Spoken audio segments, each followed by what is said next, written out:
Corvo Otana with her. They weren't wearing no clothes. Keep your hat on. I was just asking.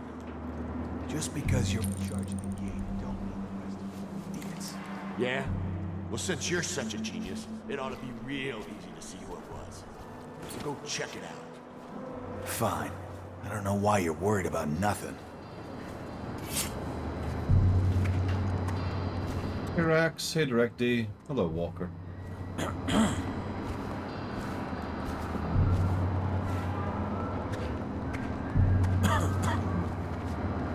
Hello Blade Ball. Excuse me. You know, I just realized, I don't think I actually typed up the full FF1 outline in Discord. Can you confirm or deny that, Blade Ball? I've got it up here, and I've got it on paper. Obviously, because I've already started the script. I'm up to the scene when Astos joins the party. Well, that's not true. I'm up to one scene before when Astos joins the party. But yeah.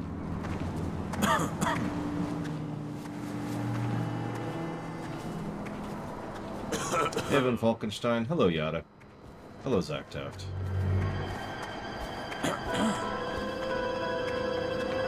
It would be in the FF1 channel, later on. But if you haven't heard it, that kind of answers me, because you've been involved in the FF1 writing project from the beginning. So, that sounds like a no to me.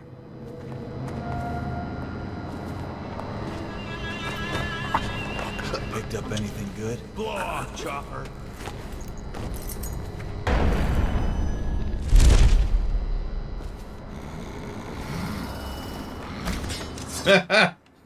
Well, if I stop doing the highlight reels, that's a good 20 to 30 minutes I regain every lunch break, Noctis, so...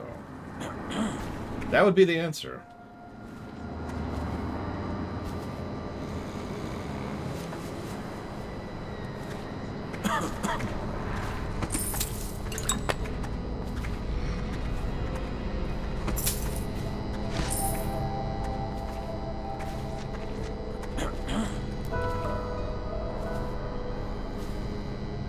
No, I don't think that was the outline, Blade to Ball. And I only finished the FF1 outline a few weeks ago, so it would be recent.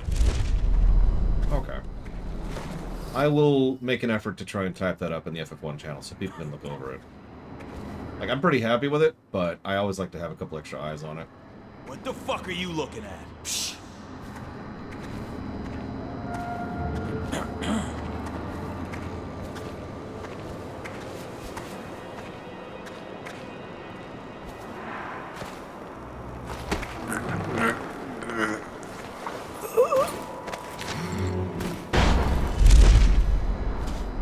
Let's go ahead and join the body pile.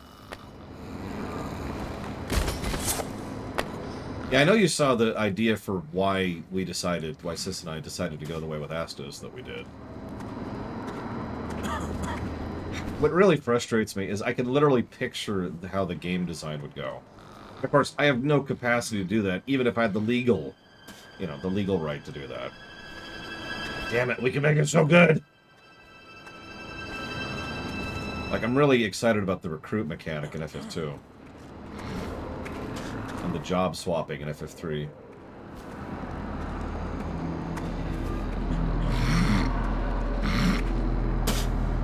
Not sure what to do with FF4 yet. What is he doing?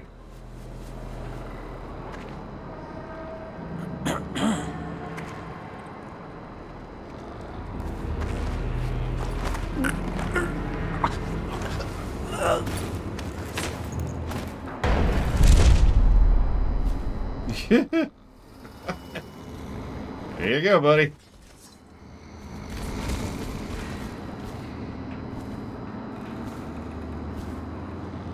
I mean, the on-the-job fly swapping isn't even a unique idea for me. I just think it fits FF3 best, because FF3's always been about having access to different jobs, not having a job system, right? And that just screams job swap to me. By contrast, FF5 is going to be all about a job system, combining, mixing, and matching, and doing your own combos and all that fun stuff. I'm not sure what I could possibly add to FF5 gameplay-wise, though. Like, the job system as is in 5 is just amazing.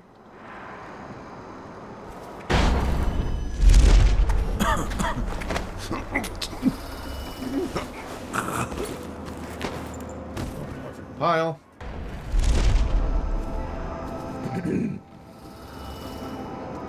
See, I wouldn't go with perfect, but I'm kind of with you, Rack. So it's like...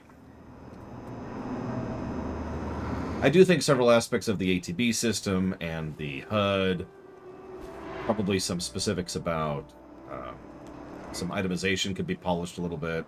A couple dungeons could be polished. Reduce the encounter rate. Etc., etc. Oh yeah, there are a bunch of glass bottles up here. I like the idea that nobody comes up here to drink. They just toss the bottles up on the roof, because I could believe that in this setting.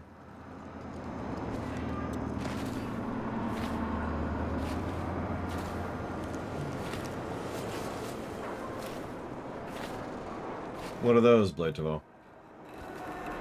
It's too exploitable. Alright, I already disagree with you. So, hang on. Let's fight to the death. I'm ready. I'm ready.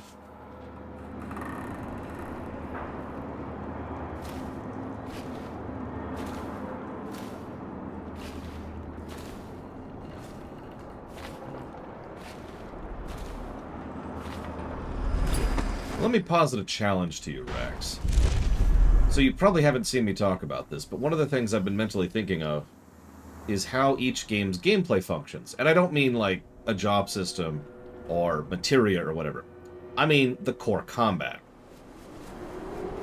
So like FF1 is going to be turn-based, but FF2 is going to be closer to ATB. 3 is going to be full real-time, and so forth and so on.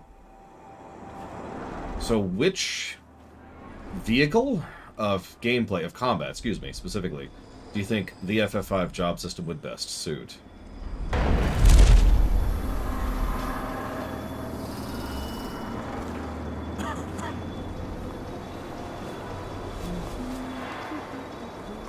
Because I admittedly haven't put any real thought into 5 and onwards yet. I've been putting all my effort into the first 3. That's cute. Nice. For what? Nope. Okay. Hey, Mr. Red. The reddest of all misters. Okay. I've reduced the number of patrols out here a little bit.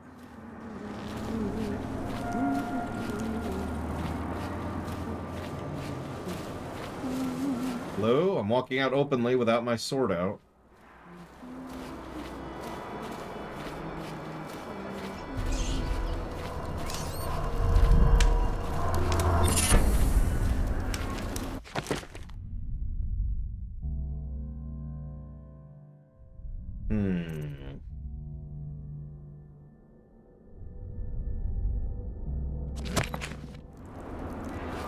See, that's essentially what I'm doing with FF1. But I could see that for FF5. Admittedly, the system I have in mind for FF1 would pretty effortlessly fit every FF. I'm just trying not to repeat myself too much, you know?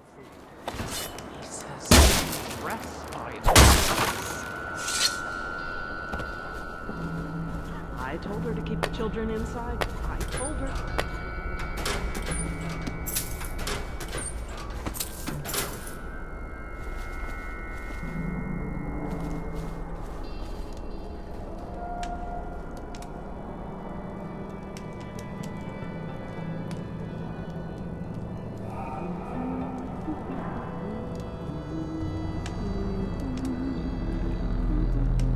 So what I'm building in my head is you gain job points, but you don't gain job points in a job. You gain job points, period. And... excuse me. Well, yeah, obviously, Mr. Red, I'm not going to spend the money to upload tens of gigs for no reason. Nothing's in that bucket yet. So upload... no, wrong train of thought. Bucket. There's a bucket of job points. And you could spend them on individual abilities. Like, okay, I want this ability on Black Mage, this ability on White Mage, and this ability on Dragoon. And then I equip all those at once and go have fun with it, right? Something like that. There would probably be a respec, because I'm always in favor of respec systems. Because the idea is I don't want it to drift into just swapping jobs, because that's just FF3 at that point. I want to drift into the direction of builds. I want there to be builds. I still want there to be build gameplay. I just like the idea of a little bit more malleability in how you procure those builds. Is that it? Okay. Alright. Well, that's exciting. Back here. Nope. Yeah, like Mass Effect Andromeda, actually. Not exactly a bad comparison.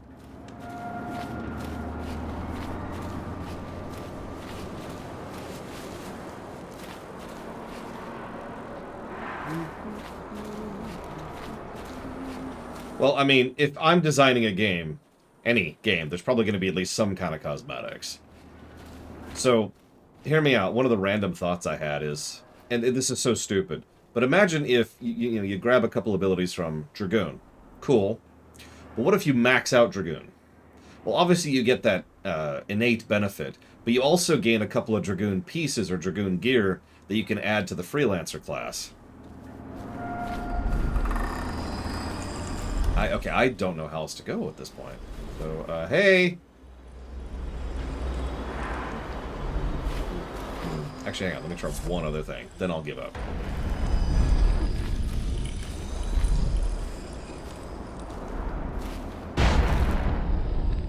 Because I'm still cool with making an Uber Omni class. I've always liked that about FF5. I would probably actually explain that in the game a little bit better, but, you know. Yeah, I saw that, but, like...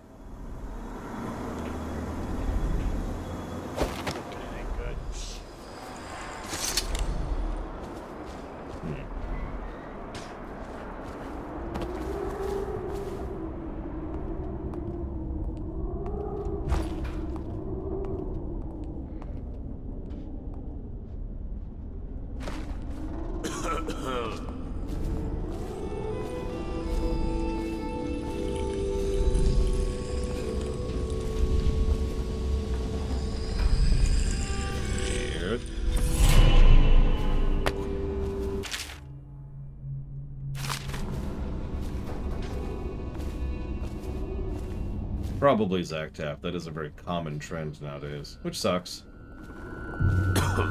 Even RE4 Vanilla wasn't immune to padding.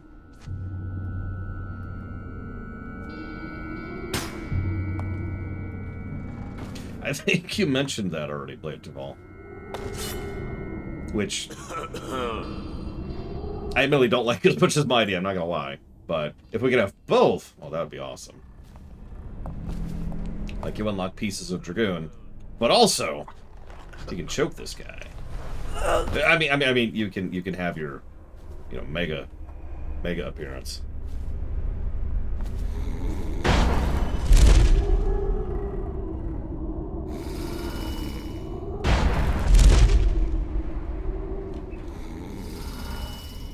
So hear me out for a second, both of you, or anybody who feels like, you know, inputting on this.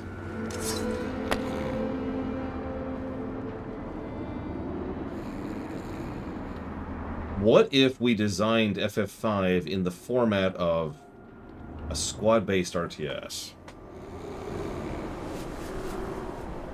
Now, before you shut down the idea entirely, I can actually speak from experience. I've played quite a few custom maps, primarily, that do this kind of thing. It's Warcraft 3 used to have a lot of these. In fact, a lot of them were Final Fantasy based. The idea is you're still having the same general type of encounters and enemies and that kind of a thing, but it's all real time, and you know you're down here looking at the units, and you've got Bart here, and you've got Len here, and you got Ferris here. You get the idea, right? So you have a squad of 4, hence squad based. Rather than something else. No, FF1 is going to be essentially... I can picture it in my head, and I don't know how to describe it. It's like... FF1 is going to be a grid-based tactical-based RPG. Turn-based, excuse me. Grid-based, turn-based tactical RPG. But it's not going to be Final Fantasy Tactics style. What I'm picturing in my head leans far more heavily on the terrain being relevant. And when I say grid, I don't mean this. I mean, there's going to... think of it a little bit more like a board game, where each square isn't a square, or even a given size, but certain areas are zoned out, and that's one movement to go through that spot, right? So on certain flat plains or roads or other open areas like that, you might have a grid, a square that's like this, because you can go over it relatively quickly. It takes less movement to go across, but rather than charging less movement, we just make the squares bigger. Does that make sense? Whereas by contrast, if you're going through the lava in Mount Gold, for example, it's down here, and it takes a lot of movement to go through those squares. And I'd probably base it primarily on the AP system that I actually built my D&D system on, where, excuse me, you have 2 actions, and each, 2 actions per turn, and you can divvy up and move with how much you want to do, either movement for an action, or action for an action, and just kind of move through that. Very similar to XCOM 2 or Mechanicus, if you've ever played either of those, and inspired by both. And yeah, I guess I guess you could see a bit of Advance Wars in there as well. Wait till those come out on the Switch. Anyways. I have to keep this position, he says to bring Please stop talking about how your boss is date raping you. I'd appreciate that. You've said that like 3 or 4 times at this point. What? Well, that answers that. Wait, where am I? Where am I? Ah, okay. This is not far ago. This whole place has gone to the hounds.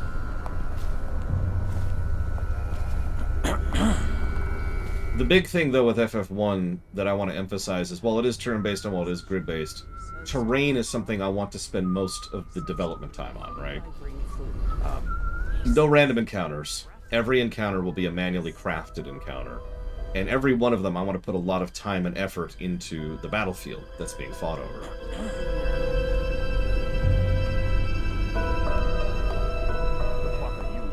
And of course, there's also some pseudo choose-your-own-adventure stuff, which anybody who's been paying attention has already noticed some of those.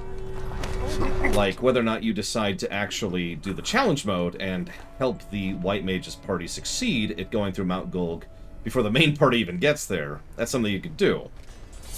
And then, of course, that'll change how things go, because only the White Mage will have some of those abilities. And, you know, you won't get some of the gear or experience on the main party. But they get to stay alive, and that'll change a few events, and you get the idea. And it'll be more challenging.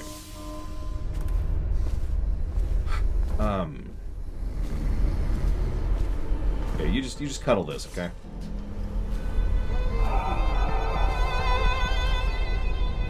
The music, Jesus.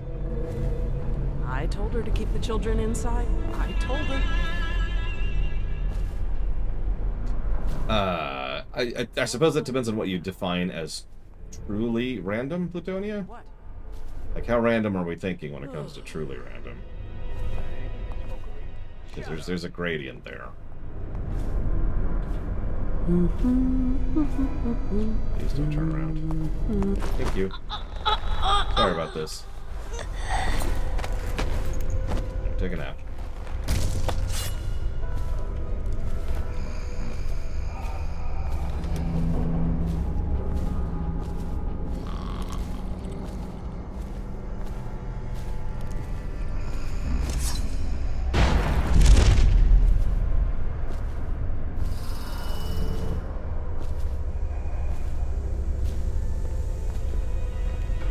So, bonus question. If we're going to do FF5... Hang on. If we're not going to do FF5 as a RTS-style map, or RTS-style combat, what do you think would be the best FF to do RTS-style combat in? Other than tactics.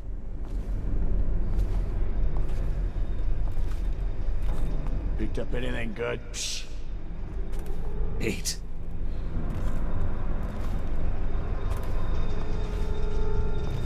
Ironically, I was thinking 2 for a while there, but I like the system I've got for 2.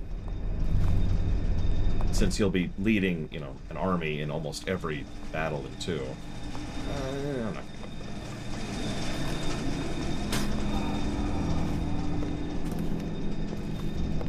I'm also surprised nobody mentioned 10.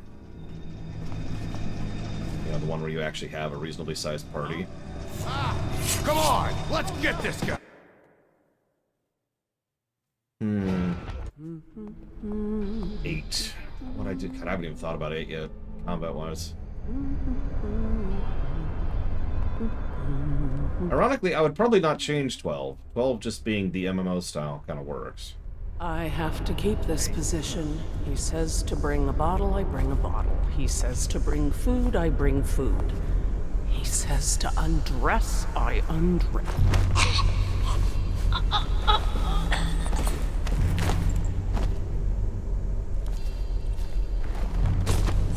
See, not to completely disagree with you, Blade Javel, but that's the worst and dumbest idea I've ever heard of it. Sorry. Oh, God, I just had some internet stuck in me there for a second. What I was picturing for FF8 just now, since you brought it up, was Ogre Battle, if you've ever actually played that. So rather than being a squad-based RTS in the traditional sense of the word, it's more like you control units on the battlefield. You haven't played. Okay, so picture an RTS, right? And it actually, Dawn of War kind of drifts into this thing. So rather than clicking a Marine and you have a Marine, what you do is you click a squad. Now, in Ogre Battle, and the reason I bring up Ogre Battle specifically is you can design your squads. You're limited, so you can have 3 front, 2 back, 2 front, 3 back, or 1 big, 3 small. You get the idea. There's limitations on what you can put in a squad, but you design the squad. So, you know, Squall in the front, Irving in the back. The more I'm thinking, oh God, no, I'm talking myself into this, because the thing is, what they do depends on how you not only how you have them set up, but where you have them positioned in the squad. Like a lich in the front, a princess, excuse me, is worthless in the front row, but is extremely overpowered in the back row, to use a specific example. So, what if we just lean into that? What if we just take the Ogre Battle thing? Because that's yeah, I was gonna say, almost no game does that sort of RTS, and I feel like that could fit FF8 and its overall squad-based, war-focused, you know, young soldier idea very well. You know, you set up Squall as, okay, I want you to do this in the front row, and I want Irving to do this in the back row. I'm gonna put Selfie in the front row. You get it. No, I think I like that. That's a good idea. Yeah. Now, hear me out. What I'm thinking for FF9 is every time the battle starts, there's an entire play that plays out. And during the entire play, there's quick time events. It's very easy to screw up. And once the play is concluded, then the battle starts. But in between every attack, there's another play. Shut up.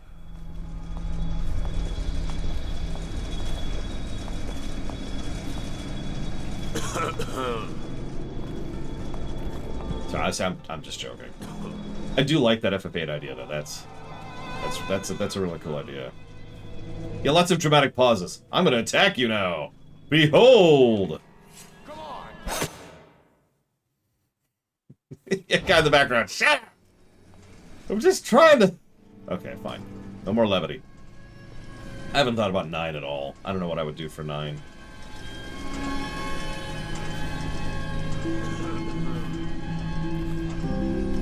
I don't know. I'd have to think about that. We need to make at least one of these a first-person shooter, right? I'm not really joking there. As I said many times, and I will reiterate because I think it's important to do so, I think the gloves should be completely off in terms of what vehicle we do combat in theoretical FF remakes. So, if we could come up with a legitimately good reason for an FF to be an FPS, I'm not saying we could, I'm just saying it should be on the table. Like Laguna sections. Dun, dun, dun, dun, dun, dun. Or a stealth 'em up, like the game we're playing right now. Georgia Cerberus. Is that? Okay, fine. Where is he? Okay, there he is. He's one floor up from where I thought he was. Perfect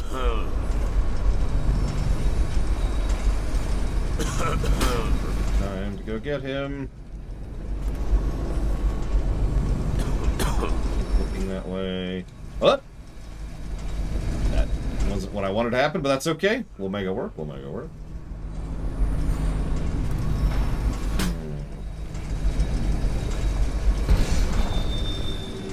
Yeah, by the way, you'd probably be amused by this, Rax. So I've told you what I want to do for 1, 2, and 3. What I'm picturing for 4 is just a refinement of 7R1. Without shame. I think 7R1 would suit 4 very well. With some changes, with some refinement.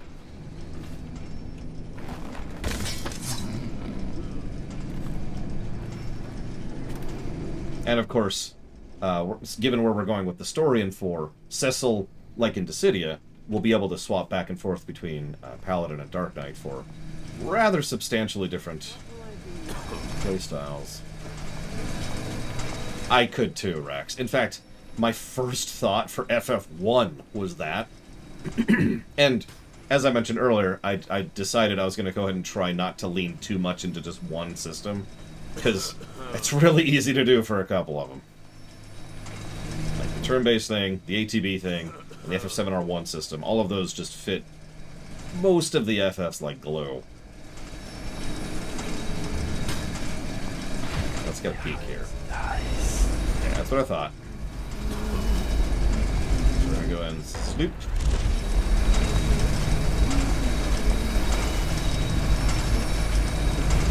Yeah, we need better gambits. As I said, I want a bit of a refinement. We need better gambits design, and we need better swapping between players. I also want them to play even more differently than they already do in FF7R1. You know, I can't tell, but I think Plutonia's is making fun of me. Well, of course it is, Zactaft. I mean, I gotta be real. I would probably make every FF co-opable. Like, just all of them. Excuse me. Oh, yeah. Excuse me. Secret of Mana style, full ARPG co-op is something I've been considering very much, too. That's another one, which is one of those... I like that gameplay mode so much, I want to be very careful about which FF gets the Secret of Mana gameplay style. Or Kingdom Hearts style, if you prefer. Just co-op, either way.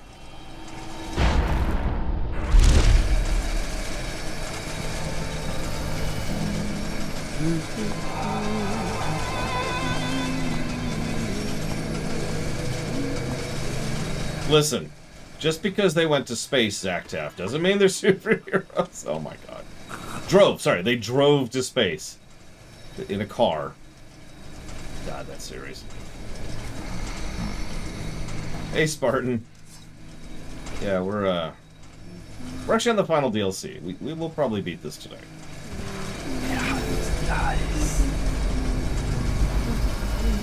I mean, it kind of is, Rax. There's a lion there.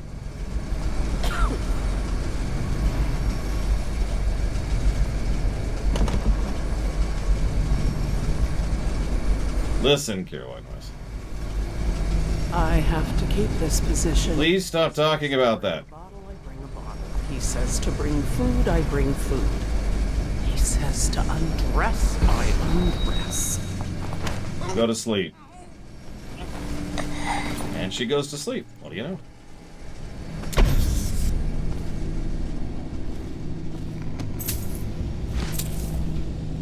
Here. Have some warmth.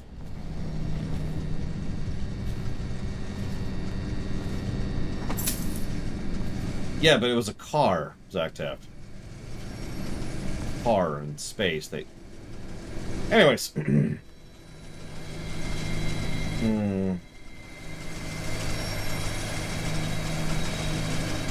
See, now I'm torn. So, real talk. Would you rather have a Secret of Mana co-op, action RPG, or a Kingdom Hearts action RPG co-op thing? Sorry, JRPG, because obviously these are all JRPGs. Sorry, I shouldn't meme on that too much. Unlike moron headache guy.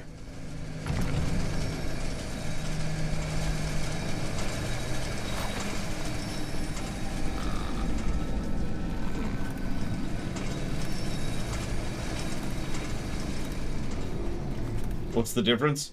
One of them is top-down, sprite-based in 2D. The other one does not. And that would fundamentally change how the games play. It's the 3D Zelda versus the 2D Zelda thing, right? Those games, regardless of the 2D, 3D thing, play very, very differently.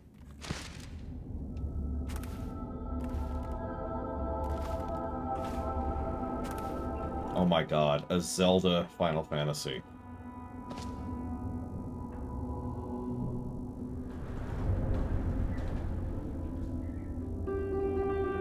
That I might reserve for 6. I'll have to think about that.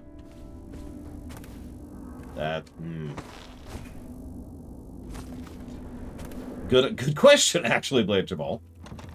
Damn, I need the key there, too. Okay. Good question. Let's have a peek. Nice. Just in there. Key right on the other side of the door, of course. Actually, it's funny you say that, Treyx. The answer to that question is no. But I've been enjoying the DLC quite a bit. Yeah, we've got plenty of FFs to use. I know this is going to sound pathetic, but the one I keep, coming back to in my head is 6. The one I'll do last. Because I want to do, as best as I possibly can for 6. Because it's 6!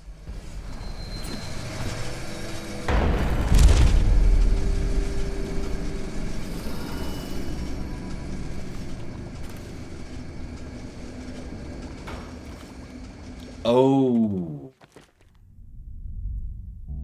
Yeah. I like how both of you said Secret of Mana for 9 at the same time. No, I like that. Let me think about that for a second. Probably do it in the style of the Psalm or Trials of Mana Remake. But still top-down.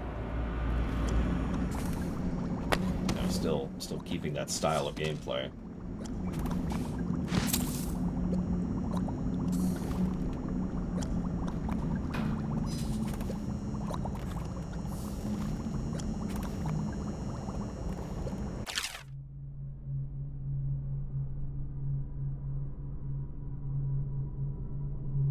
Sherman's got good handwriting, which makes me distrust him.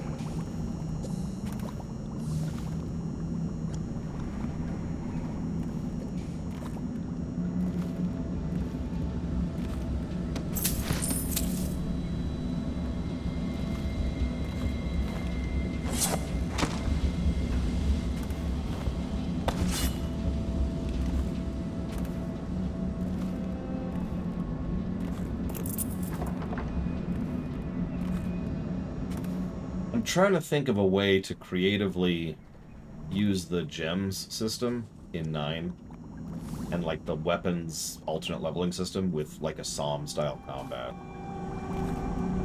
Because the obvious answer there is to just replace weapon leveling and spell leveling with weapon leveling, right? Like it's almost 1-to-1. So I'm trying to think of something we could do that's a little more creative than just doing it.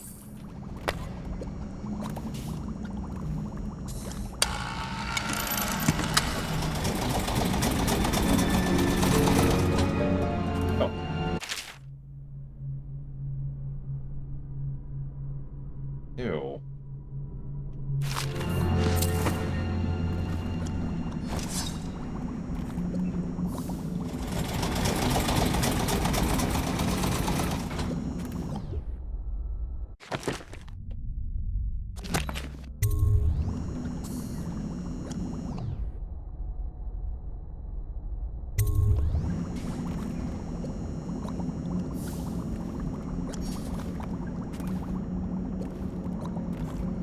+1 combo, -1 combo, reach.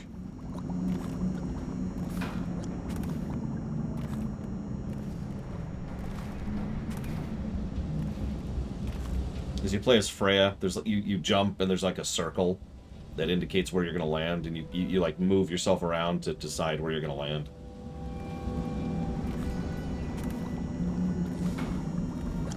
Steiner can intercept spells from Vivi and then, like, add them to his next attack. I'm liking that idea. Okay, let's try this.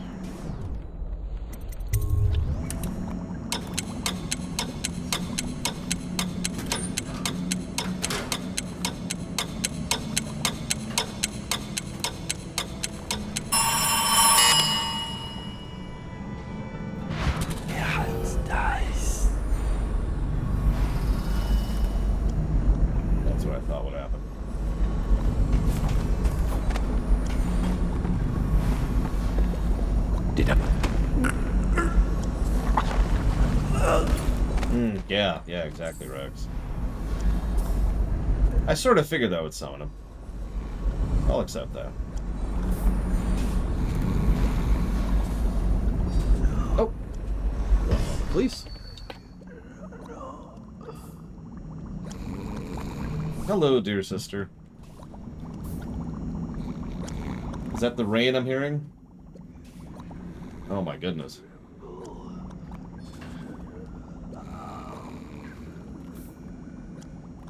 I'm sorry.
Did I set this and...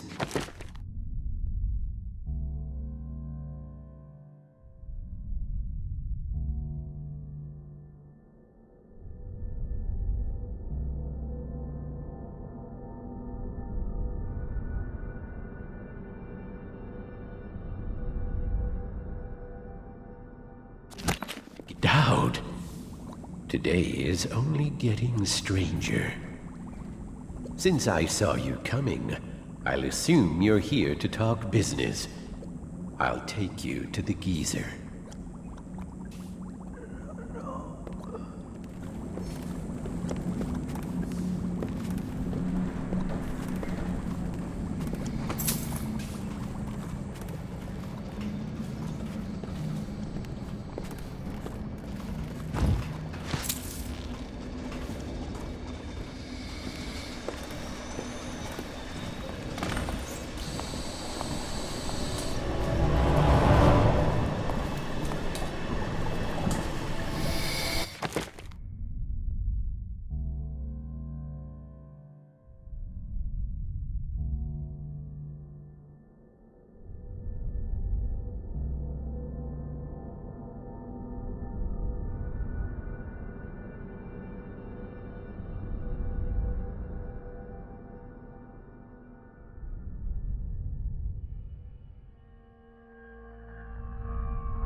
So my sister has asked me to send her droids that she can teach, because they'll be a little bit more orderly and less what was the word you used again?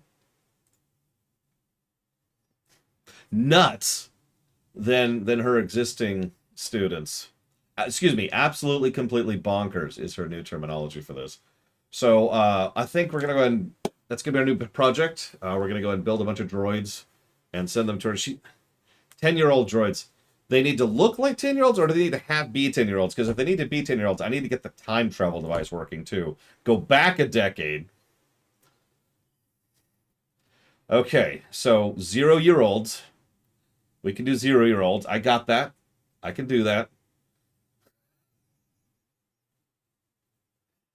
Okay. They can passably, be passed off as a 10-year-old. So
My name's Dowd.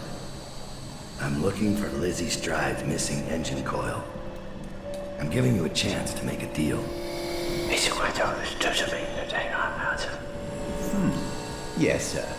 Very reasonable offer. Geezer here says you're in luck. We only need that engine coil because someone shut off the flow that turns our water wheel. I sent men into the sewers to restore the flow, and not one of them came back. But what stopped them won't be a problem for the famous Dowd, will it? When the water flows, I'll give you the engine coil. The key's gone missing, so you'll have to find your own way in, I'm afraid. But it's a pleasure to do business, Mr. Dowd. The Hatters will behave themselves, as long as you keep your end of the bargain, Dowd. Tremble.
my little boy. He's not well, and I fell down here. I hurt my leg.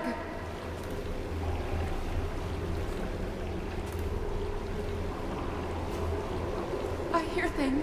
Hello? You're not a weeper, are you? I think I can walk if you'll just help me up. Are you alright? Oh, sir, thank you for finding me. It's been awful. There are such terrible things down here. But nothing as terrible as I.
And I'll pull out your veins. Oh, I'll find you.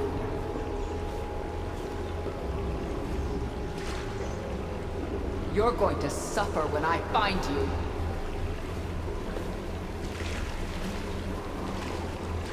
Come out, dear. It's no use.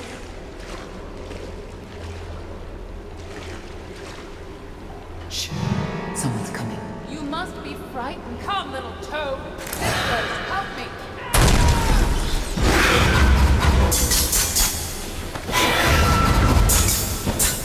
I will put your teeth on a silk thread.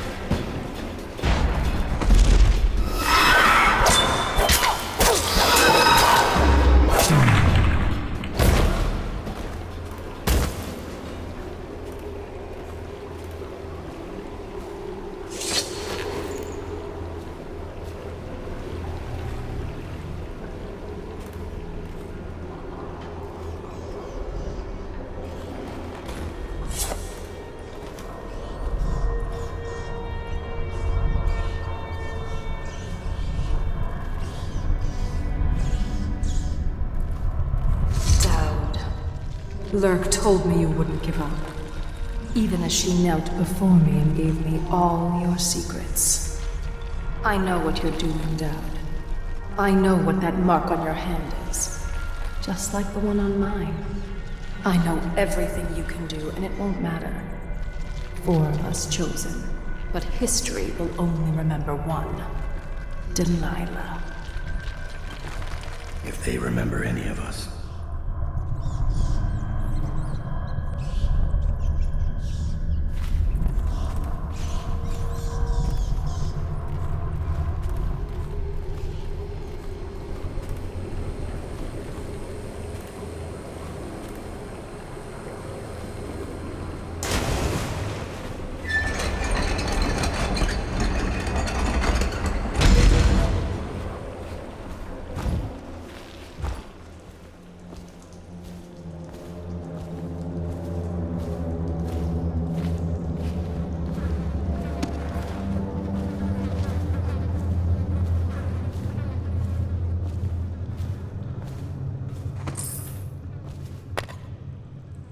I doubt you'll be needing this again.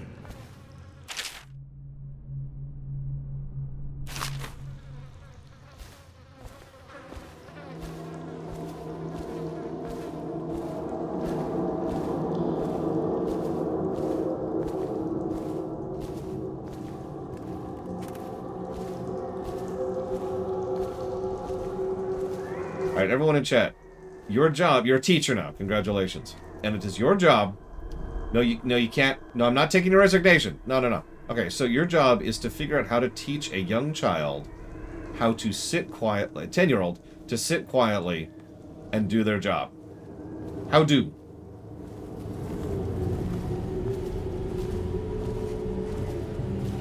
First reaction I get in chat. Ah!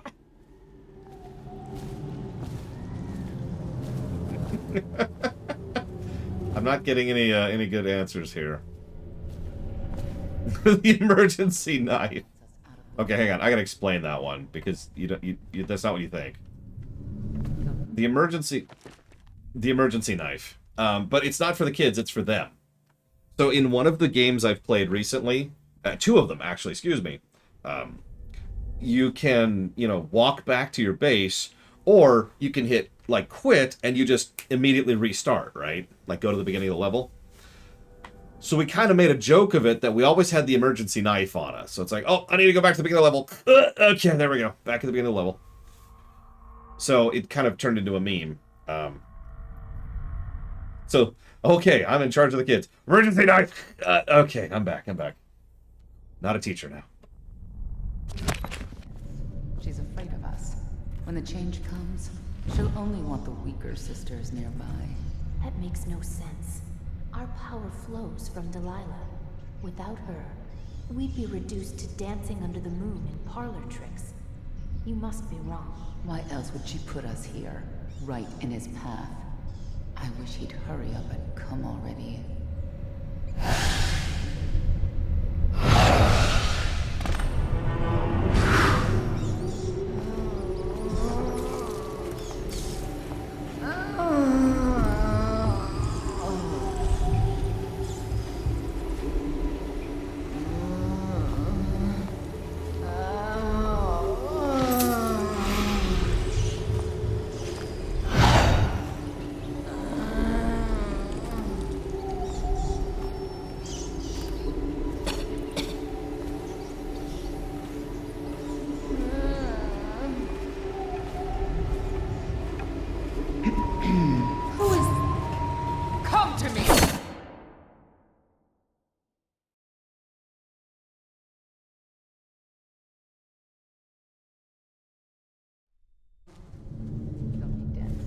She's afraid of us.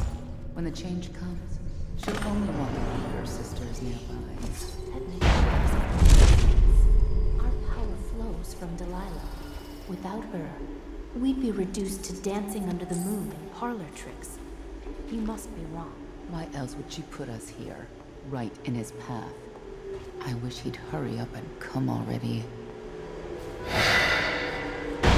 And who? Over here! Get behind him!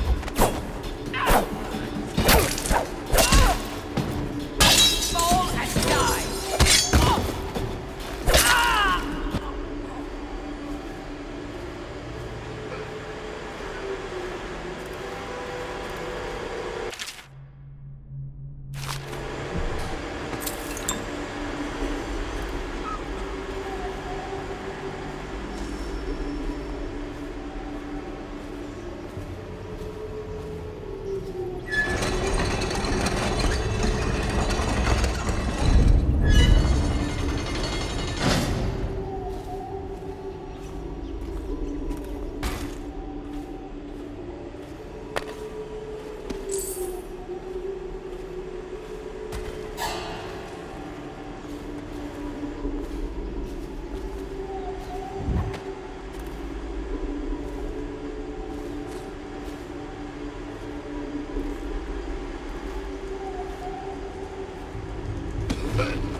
Guys, you're not going to get me to take more drinks just by mentioning repeatedly that I'm muted.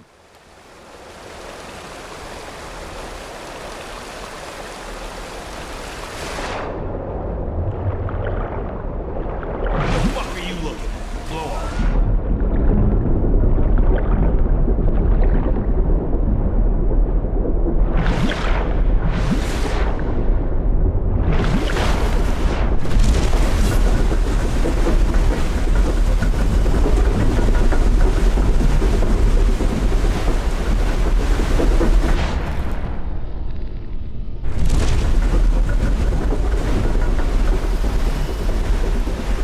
You should get where you're going, little man. Didn't I already knock out all the people here? Like, why are there still people walking around? Sis, did you heal all these people?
It's done, but I don't think you'll see your men again.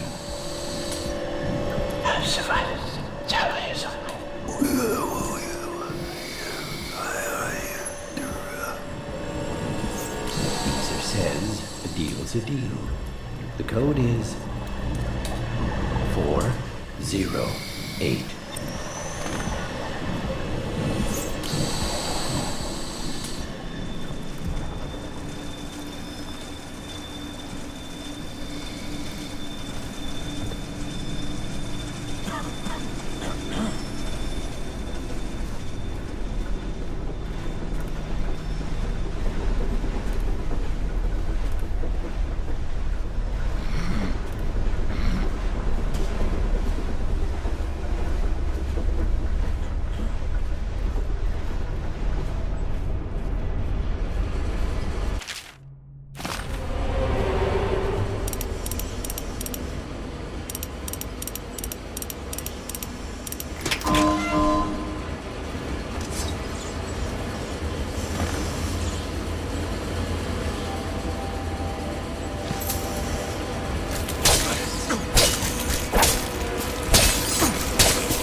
Chunk of metal wiring.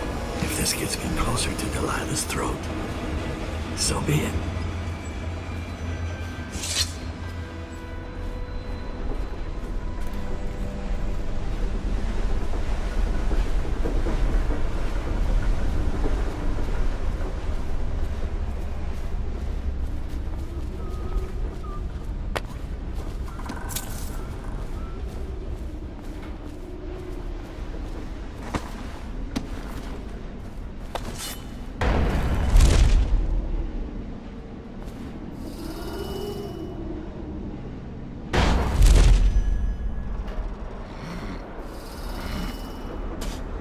Sure, Black Malkin, what would Geezer have asked?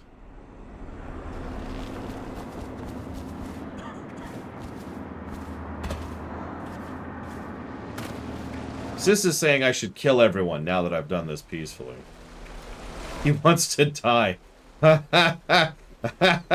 Okay, I actually did guess that. So, Sis, ready for this?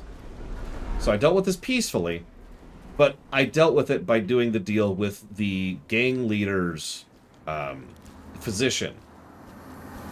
But if I dealt with the gang leader, instead of, you know, having to do all the stuff I just did, I could just kill them. Because his desire is to die. Because he's like 1 billion years old and on life support. And he's miserable. Probably would have been a little quicker and a lot easier. No fighting. Wonder how long that'll last.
Dowd. Please, to the honors, Dowd. Fire up the engine from the bridge. Yes.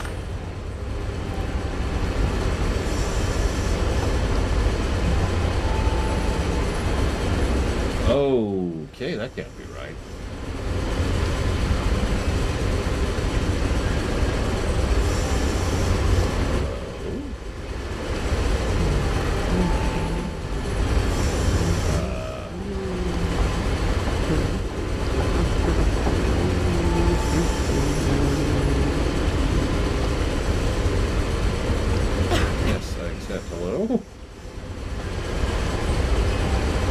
Yeah, and then, like, you called me and I hit yes, and then it did nothing.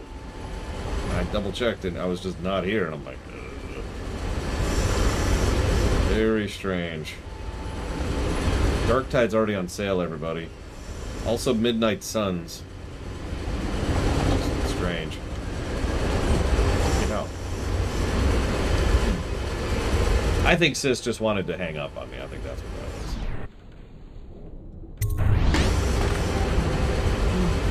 Yep. So, like, what do I win? Having successfully guessed that?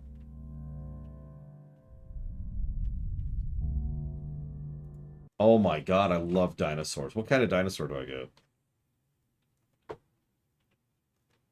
But I don't like purple dinosaurs.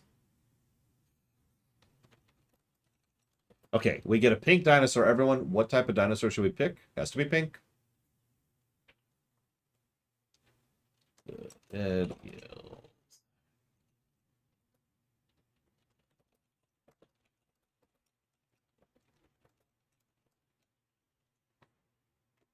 A pink T-Rex? Okay, yeah. Let's do it. Now, I was hoping, rather than a full-sized one, because I do not have space for that in my apartment, can I get like a little itty-bitty one? Damn. Alright. So we've got to get a full-size one, everyone, but it's okay, I have a plan. So, where's your favorite giant field of goats and or cows?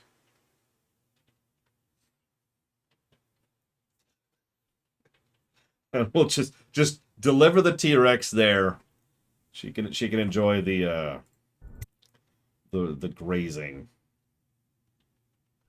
The Brigmores were an ancient family, bankrupted a generation ago. Since then, the manor has housed 2 street gangs, a smuggling ring, innumerable rats, and the Brickmore witches. I'd always left them alone, but now a painter named Delilah had taken up witchcraft and formed a coven. She was trying something. A ritual. But what kind? The outsider knows. I cannot abide a mystery.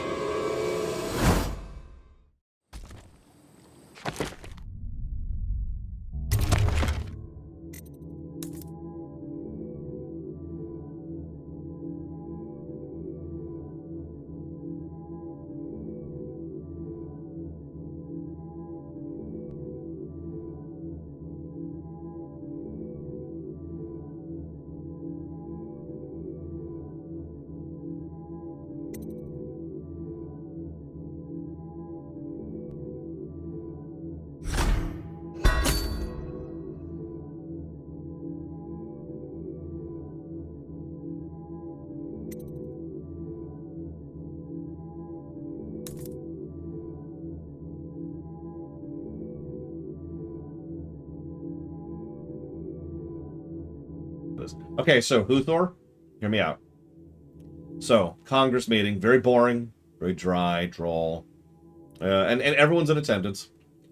And then, Wall flies in, T-Rex, pink T-Rex charges out, and everyone's like, oh my god, and just freaks out for a second. And you're playing the T-Rex. And you have to get as many as you can, or they all run.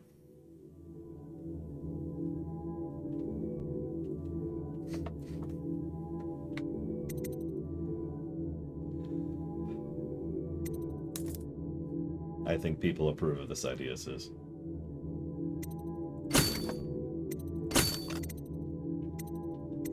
It's sort of sad if you think about it. If you want to get the top hat, that's actually going to be a DLC extra, Flygand.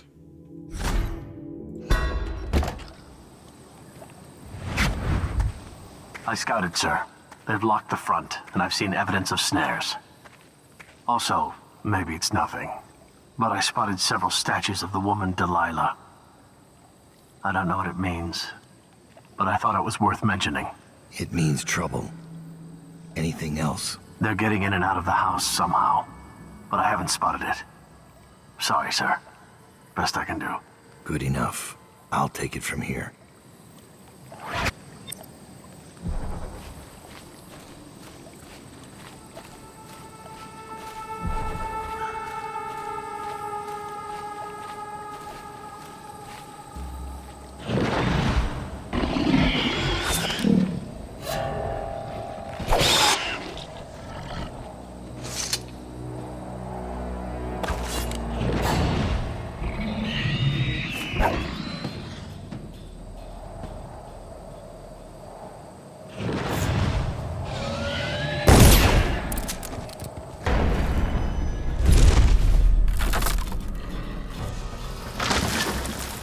Strange doings, sir. I killed a hound in the yard, and it got straight back up and went for me. I had to crush its skull, to be sure.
So Sis says burning will work on the witches. We're going to try this out, okay? We're going to sneak up here. We're not going to be detected. There's nothing to see here, ma'am. Oh my god, what is it? Why not? That's like 8 months from now. Okay. No, don't tell me. I'll find out in 12 months. Is she done staring at me? So I could...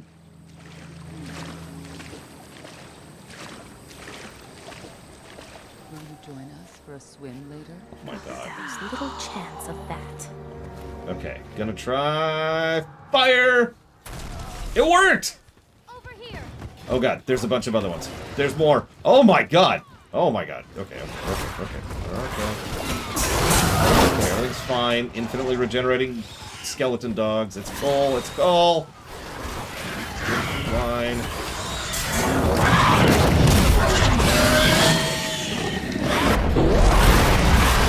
Dogs are already getting back up after being killed. You say that? Oh yeah, use fire, lore.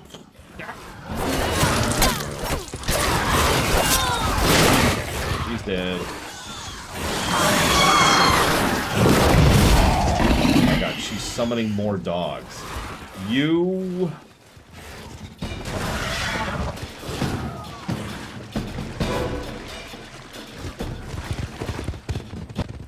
I'm right here. I'm right here. Oh god, I was joking! You don't have to bite my hand off, literally. Okay, I know exactly how to destroy the stove. Oh. That worked. That worked. Oh my god.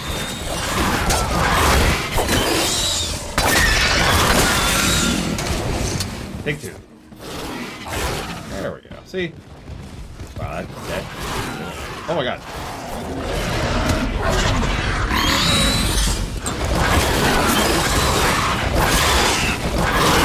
Where's my gun? Where's my gun?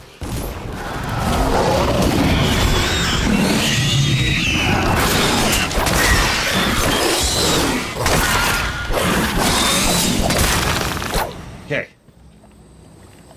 I think they're all dead.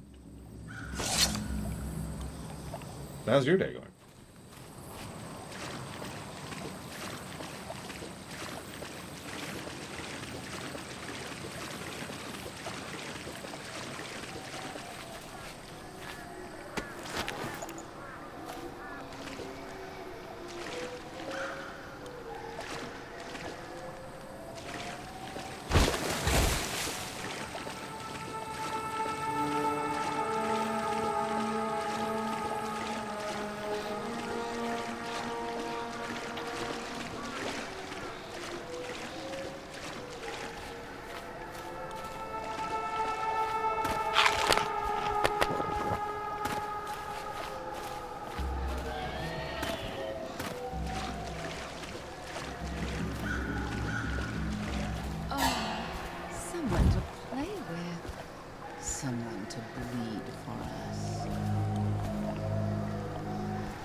The run button, Yura.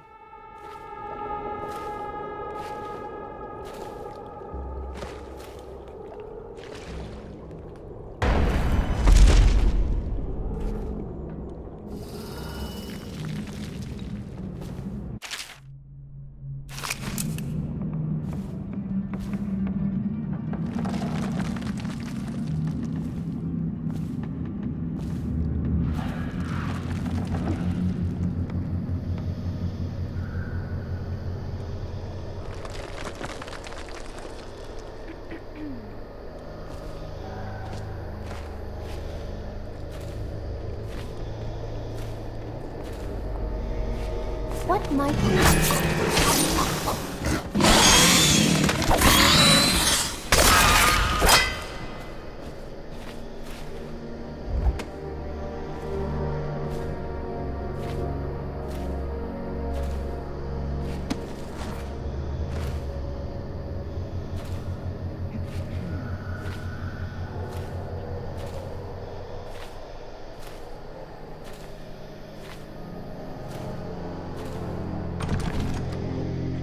Will Lady Delilah feast us with a brace of rabbits tonight? Really, sister, you ought to have your mind on more important things.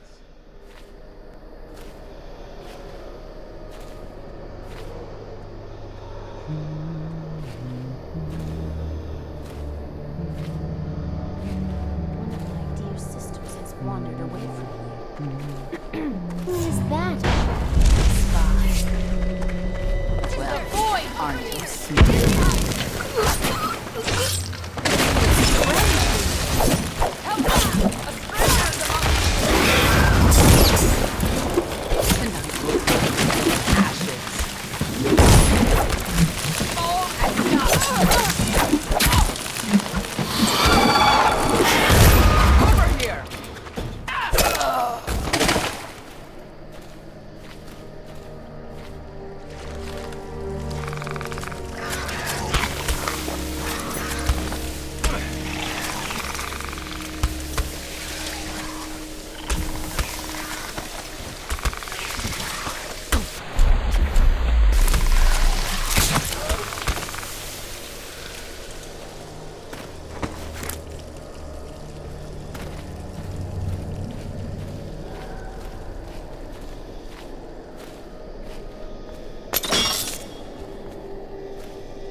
think I'm on your side, because I'm not.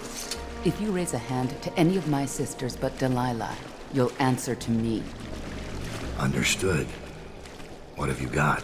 When her ritual's done, Emily Caldwin's mind will be gone, and Delilah will look out through her eyes the rest of her life. And Delilah will rule as Empress. That's up to you. I've got my money. That's all I need. Wait, what about a way in? Use the crypt. There's a lever that opens one of the tombs. The lever is kept in the shed. That's all I can tell you.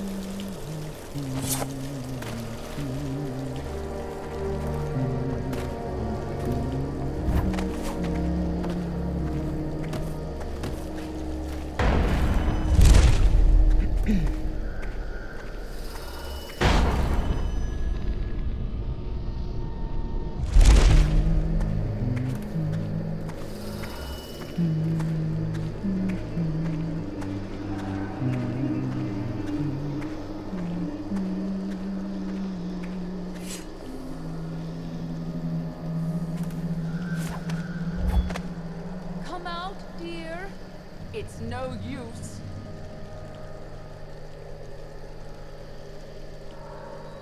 Come out. Now. I'll have your eye.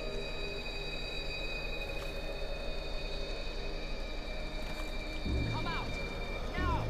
I'll have your eye.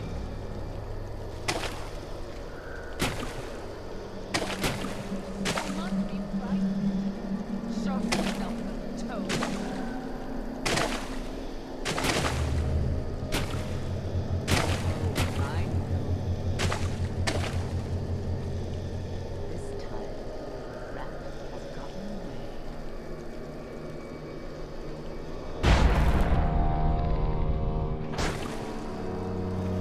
So Sis says we shouldn't kill her, so we're gonna spare her and let her wonder where we went. Whoever did all the killing, because clearly it wasn't us.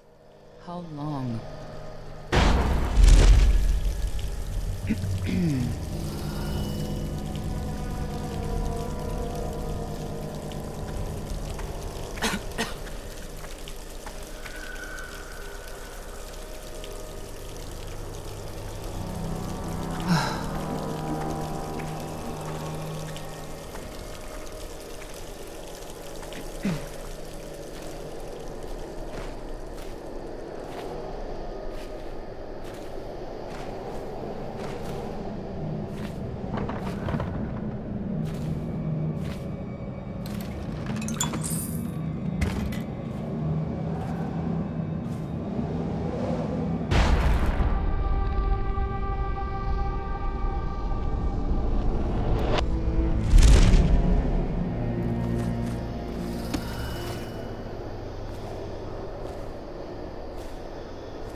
Dowd.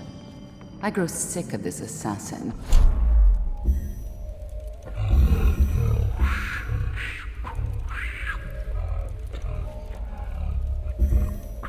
Any shudder of awe in their voices, like stupid schoolgirls.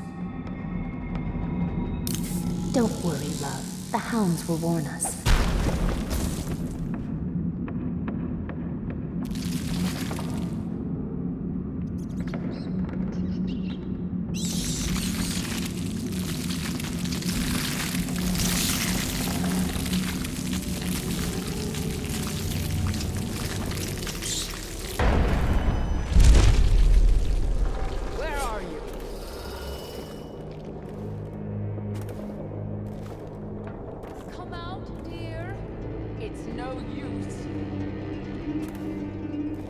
going to suffer when I find you.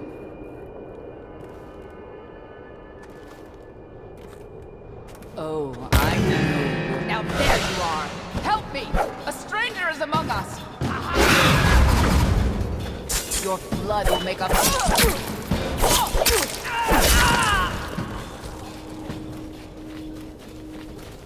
is probably Delilah. Someone who's not supposed to be here.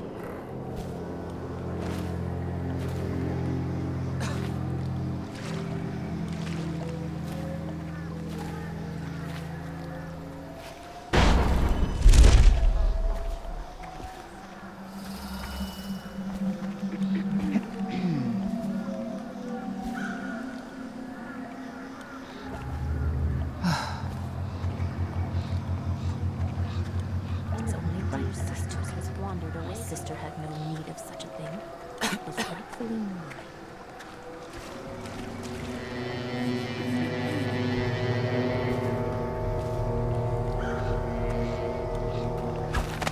Someone should be here. I'll watch. I'll find you.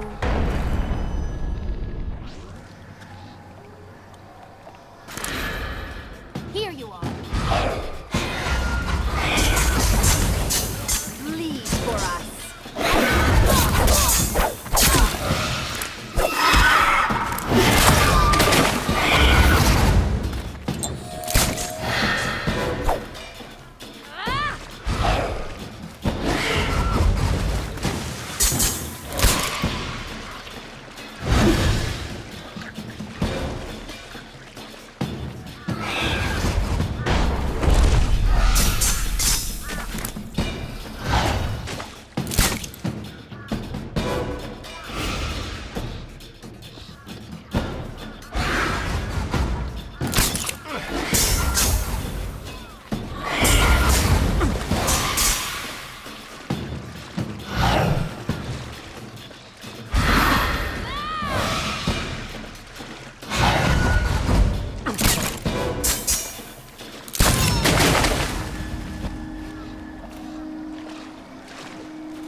And I thought the flooded district was run down.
Hiding.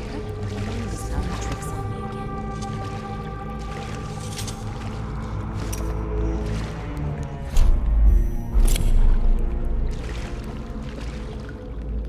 Nothing. Never stood from mischief.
see who's skulking about.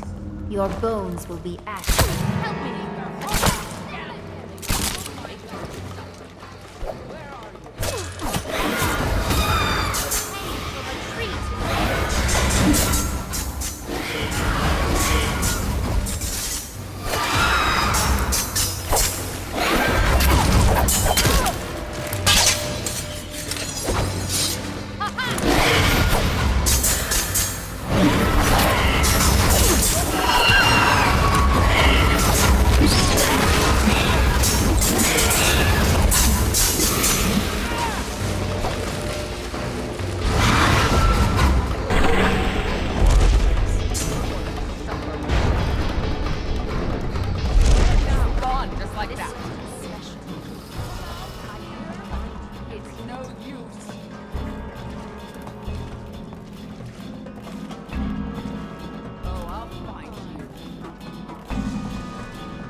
No sleep tonight. He'll be back again. I promise. Come out! Now!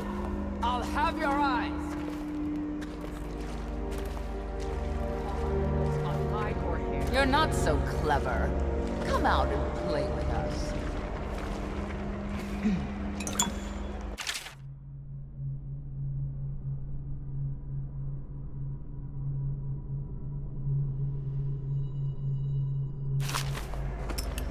You're not so clever. Come on. All right, you get away this time.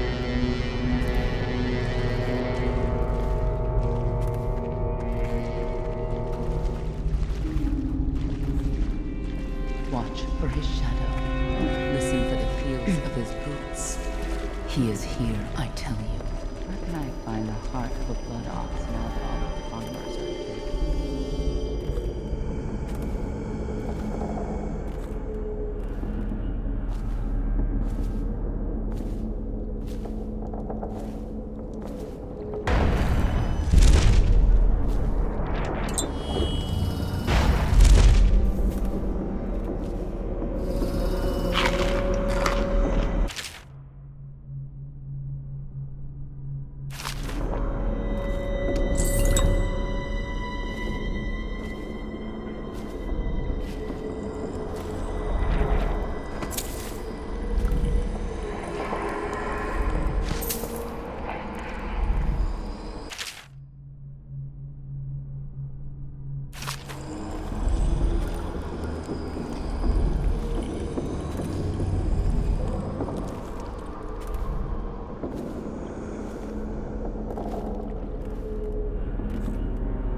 Don't make me eat anymore.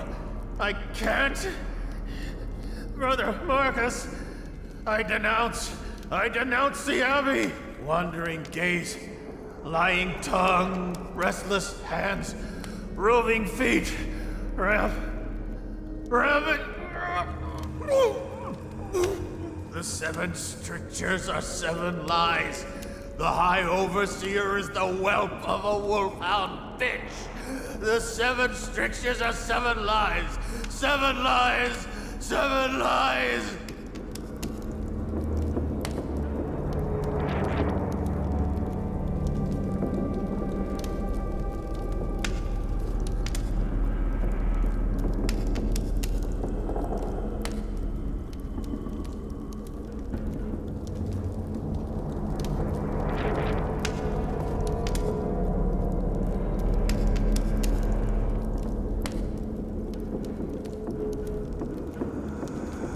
Alright, chat. Should we kill him? Mercy, kill him, obviously. Or... I don't know what the other option is.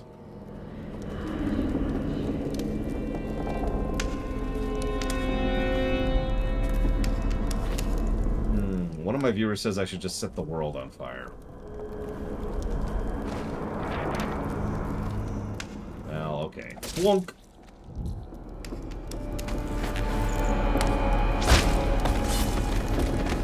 No, they're busy. Can't do that. Here we go.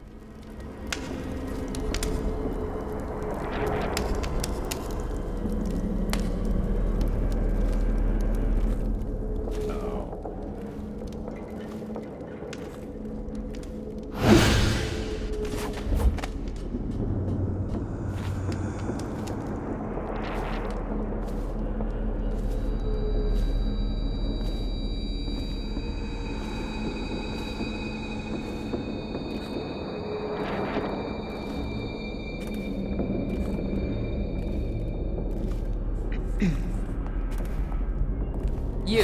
Sisters! Over here! Your blood...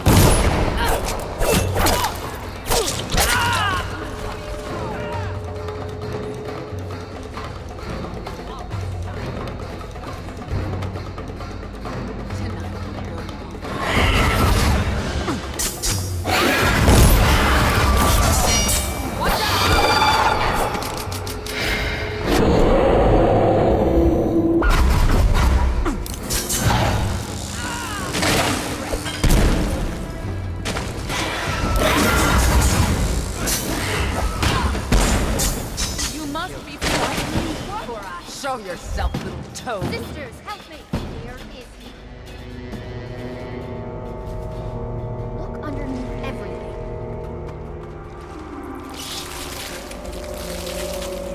Be good.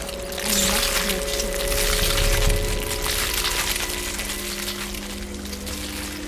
You're going to suffer when I find you.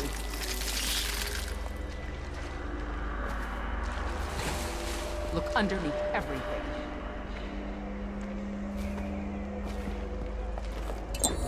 We'll find you. We always do. Errands dies. Come out now. I'll have your eyes. All I'll right. eat your... Help me! A stranger is among us. Come here, little toad.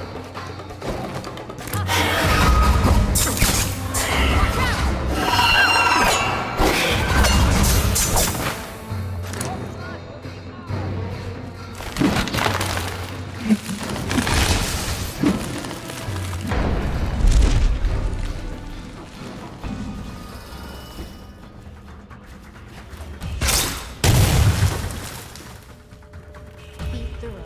We must make sure.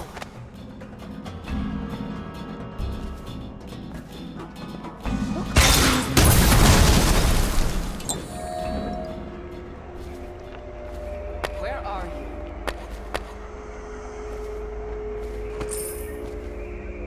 Be thorough. We must make sure.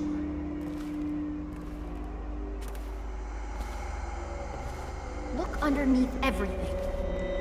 Fine as a fiddler's paw. No one after all.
Could you all please tell my sister that I am not evil for killing these witches?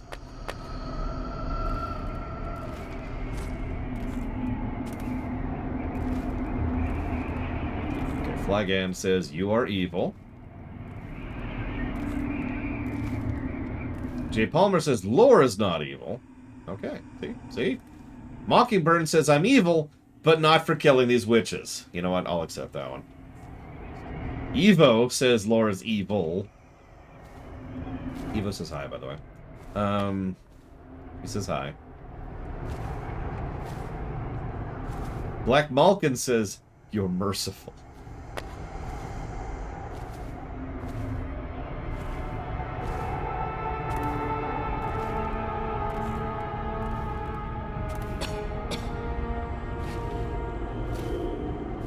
There is someone here. I know it. Hans dies.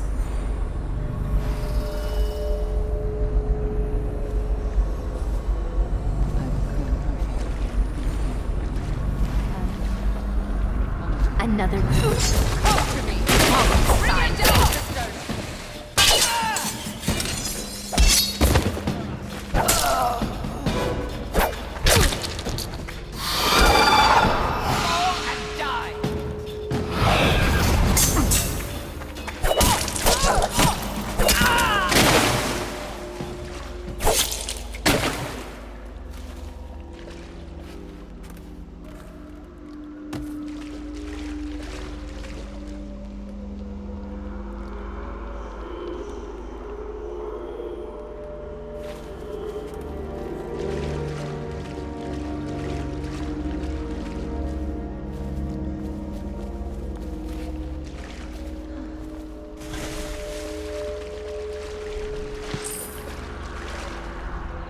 Yes, I heard you.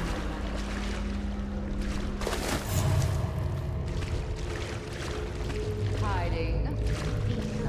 We must make sure. Everything is fine.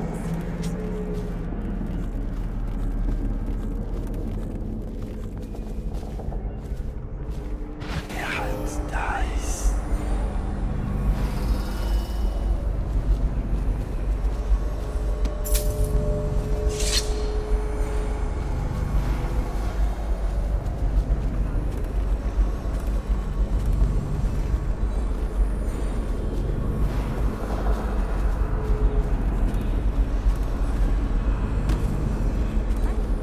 So, to continue to emphasize just how not evil I am, one of the strategies I came up with earlier is, so if you killed someone in a specific way, you could chop their head off. Oh, I'm sorry. Is it extricatable? I mean, that sounds gross to me, but whatever.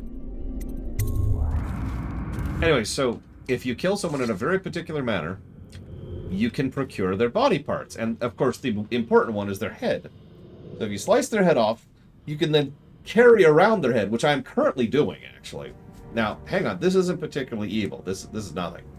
Thing is, I have a mine, and it's an electric mine. What it is as soon as enemies come near, the three nearest enemies, it'll instantly vaporize them, right? Now, the point is, of course, you put that on the ground and they rush over, but you can put it on the head and then fling the person's head at them. I wonder if she's the one who's Uh-huh. teeth under my pillow. Tonight I'll close my eyes. Yeah. It's not evil. It's efficient. The difference.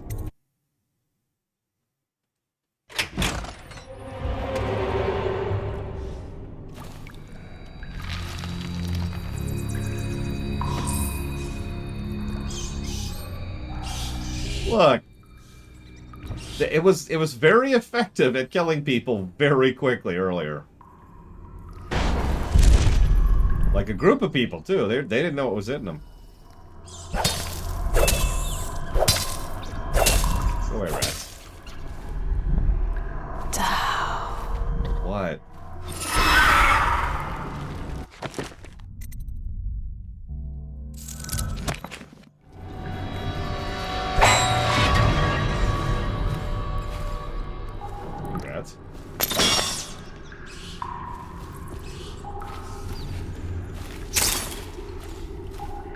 That just sounds really gross to me. Now, granted, I don't like coleslaw, but that just sounds awful.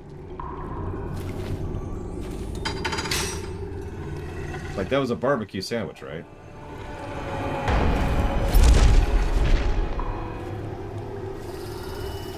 Ugh.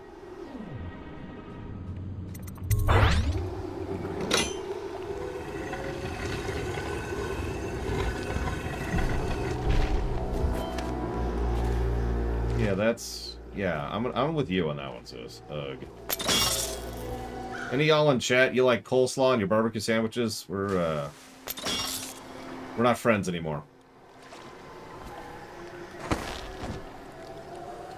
Anyways, thank you, Vigilant, very much for the donation. I'll have to go see what you put it towards. I also got a sub earlier. I noticed it. I just was busy. So if you're still there, Scott K-Bar, thank you for the sub and for the full year of support. Awesome. Awesomely appreciated.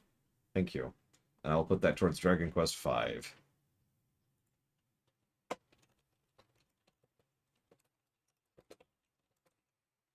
See, I like cabbage. I don't like coleslaw. Of course, I also like onion, so what the hell do I know? Here, sis, what's the best onion? Go. Oh, okay. So, she has decided to join the No Onion Club.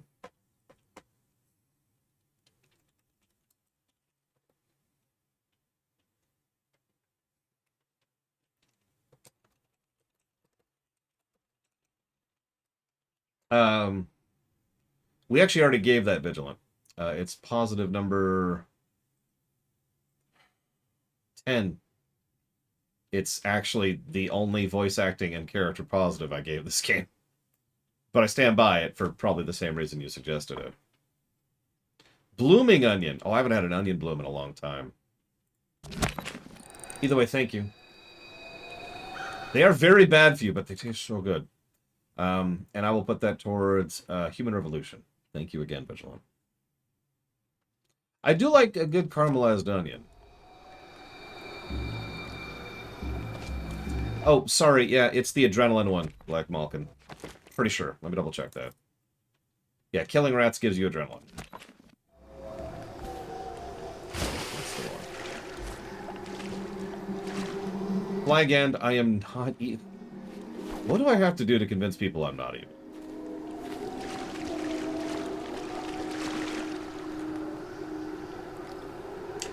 My sister just said, stop being evil.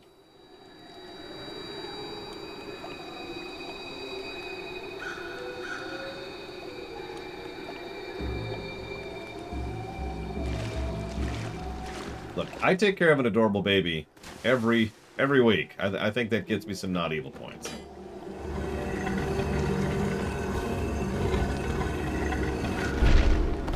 No, that was what someone in chat said. If you do that, then it's not as evil.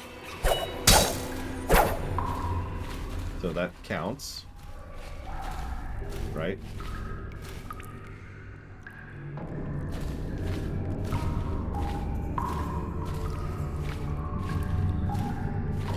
That's true. Also, it's been pointed out in chat, I can't be evil, I don't have a goatee. I don't, at the moment.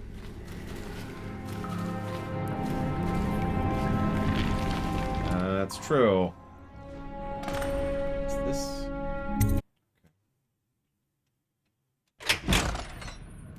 Oh, there's the head. Here in the head. Wait, do I have... Oh, I totally can do the arc head trick. I have the grenade, or the mine.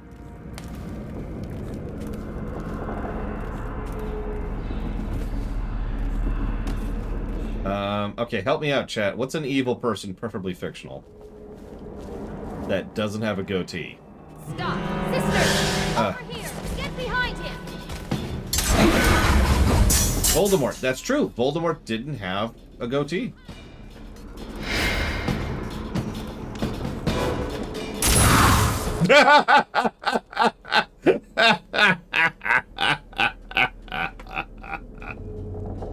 No, I aggroed a witch.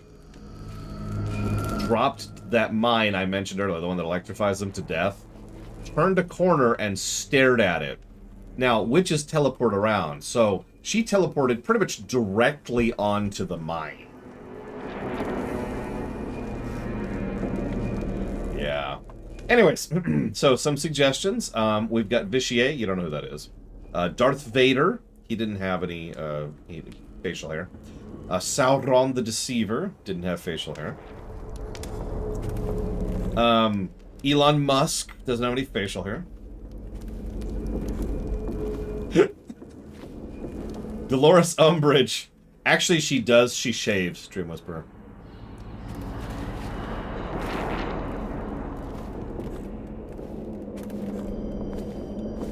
Oh, that's a good point. That's a good point.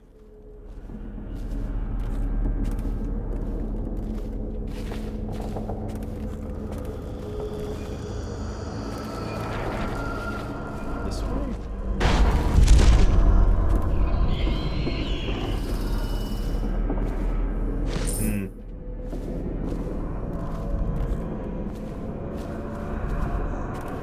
Oh my god.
Well, you could show them to me, Evo, and then I could see them, and then tell you how amazing they are.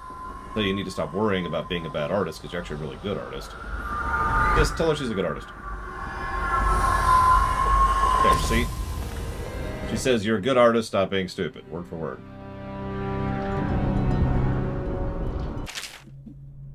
I'm going to read something out loud here for a second, okay, sis? Now that the painting is finished, I will sit in young Lady Emily's skin and wear her face like a mask. Havelock in his licks. Because trans rights are human rights! Havelock and his lick spells will put the child on the throne, but it is me they will be crowning. Delilah, the kitchen girl from Dunwall Tower. They call me Sokolov's apprentice, but whose paintings reach through to the spirit? Mine. They will never know their blunder, but I will be sure to whisper it to their ears at their executions. My followers will bear the lantern to the gallery in order to open the way to the void. There I will use the painting. Damn it, sis. There I will use the painting to complete the ritual. My walk into Emily's flesh must be undisturbed. Oh my god. So Delilah wants to use Emily to become Empress. Yeah? Yeah, that's the direction we're going here.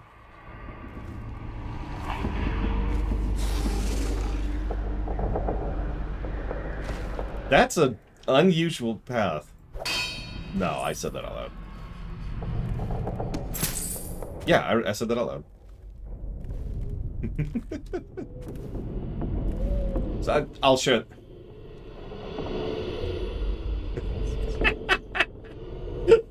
Nothing.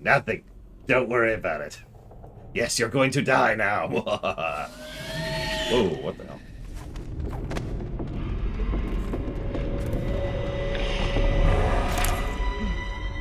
Oh, that's a lot of witches. That's a lot of witches. Yeah. We're gonna do this, and then we're gonna do this, and then we're gonna run. Hey, do you like grenades? I like grenades. Oh, she does like grenades.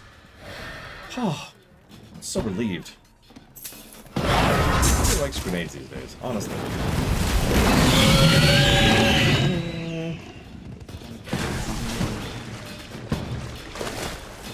So, what my sister and I were talking about... I'm gonna get blasted for this. My sister and I were talking about was a hypothetical, the Harry Potter rewrite. We're not actually gonna do the whole Harry Potter. Instead, we're just gonna get every major character and, like, their most well-remembered line. And they're gonna say their line, and immediately follow it with and trans rights are human rights. Voldemort. I will kill you, Harry Potter, and trans rights are human rights. Hagrid. You're a wizard, Harry, and trans rights are human rights. Just everybody. Just everybody.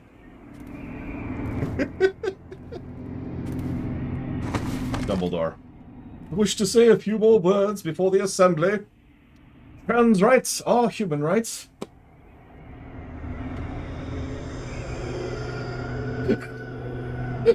Dolores Umbridge. I must not tell lies. And trans rights are human rights. It's just everyone. You can just do it. Just down the board, every character. 10 points to Gryffindor. By the way, trans rights are human rights.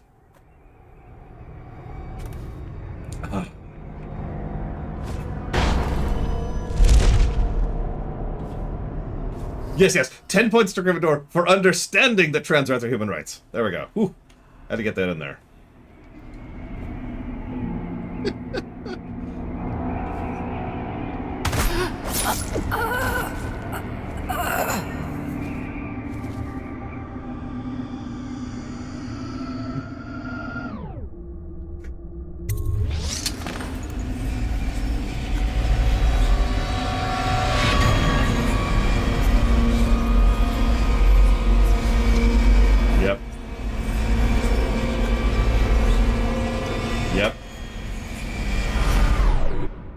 Yep. I love it.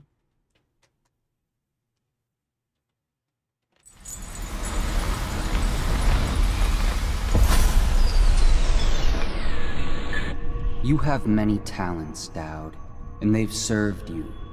Delilah's talents are quite different.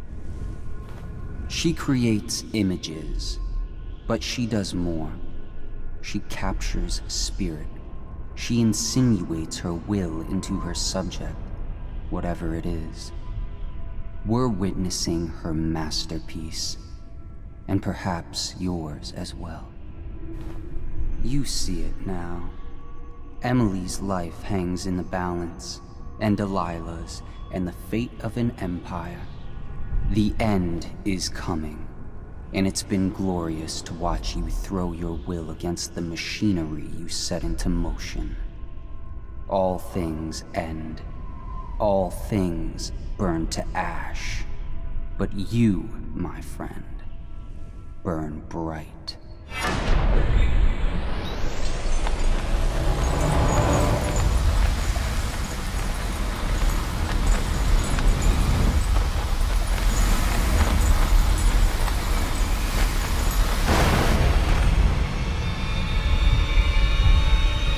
The void. Time to see what you've really got, Delilah.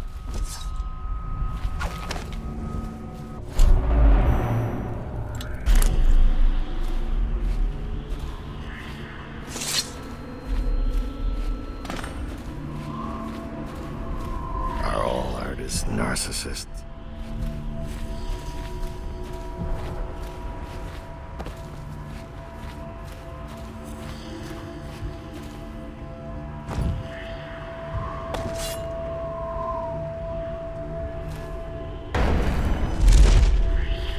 Emily Caldwin, daughter of Jessamine Caldwin, heir to the Empire of the Isle. I call out Delilah's work. She's been busy. Zirconian lazurite, viridian bile. The tones of your flesh I tempered with Pandician chalk. The same loom that spun the fabric of your dresses made this canvas. I made my brushes from the hairs of your own scalp. Emily, you cannot ignore me. My power is too deep. My reach too long.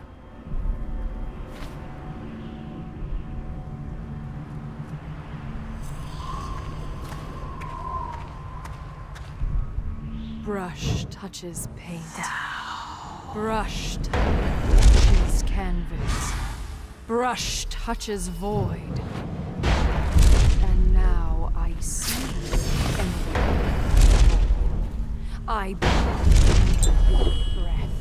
I can feel what you do. Bright mornings in the pub. I feel the cold night air of the ruin where you sleep. And the stink of the river. Image strikes the eye. Eye touches the mind. Mind touches the world. Feel your love for Corvo Atama and your lost mother. For your caretaker, Callista. I feel your fear in the night. Your hunger to learn. To become someone important. My hunger too. My fear. You are I was about to say, this is really familiar for someone who's played Thief 1. Close your eyes, Emily. Sleep forever. Feel the void open beneath you. Make room for me. Give in to me, Emily. Give in to me now. Paint flows. Blood flows. Life goes. Out with the old, in with the new. You've lived in these bones long enough, sweet young girl. Finished. It is complete. I am... What's happening? This is all wrong! What am I becoming? Outsider's blood! Is this some trick? No!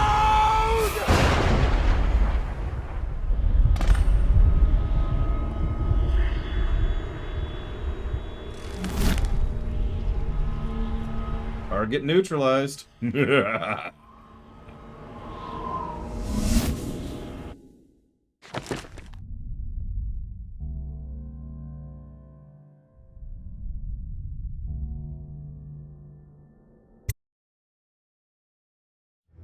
one will ever know exactly what it took to save Emily Caldwin from a living death as Delilah's puppet. No one except the outsider, who watches everything and thinks his own dark thoughts and speaks to few in any generation. I've learned that our choices always matter. To someone. Somewhere. And sooner or later, in ways we can't always fathom, the consequences come back to us. I came from Serkonos to Dunwall as a boy. Made my living as a killer. One of the few who've heard the outsider's voice. I murdered an empress, but saved her daughter, who will one day rule the empire. Those were my choices. I'm ready for what comes.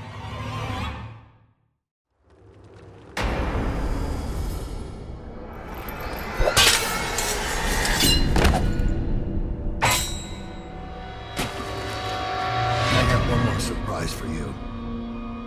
I asked for my life. When I killed your empress and took her daughter, something broke inside me. Now I want nothing but to leave this city and fade from the memory of those who reside here. I've had enough killing. So my life is in your hands. Make your choice. You make an eloquent plea for a man with innocent blood on his hands.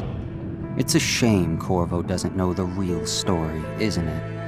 How Look, I spared Dowd, okay? Legendary assassin spent his last days doing whatever it took to save Emily Caldwin, defied the keepers of Coldridge Prison, faced down I think he was the only one I spared. No, it was two I spared. Of Brigmore Manor. And with the end coming, you cut a savage swath through Dunwall. Blood and terror for the fate of the Empire. A story never to be told. And you leave the ending up to Corvo. That's courage. You make your own choice and accept the price.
Yeah, I was gonna say, we spared Dowd. Oh, whatever. Alright, so.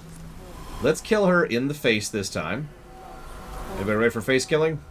You ready for face killing? For your caretaker could... Perfect! That was... Where... Look! Look! It was efficient, not evil. Very efficient. Okay, so I guess that just happens no matter what. Ugh, okay. I have to keep killing her because she's got like simulacras or whatever, all the statues lying around. Oh my god, I'm dead.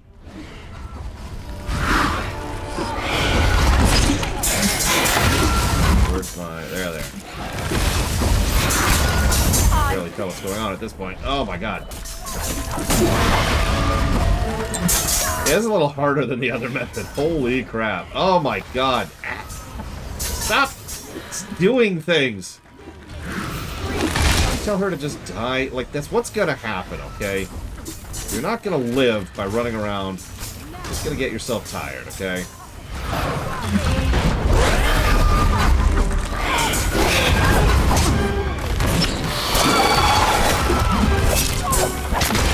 Yeah, you're still gonna die. Like, that's not a stage that's being skipped here. I don't think I picked up bend time, no.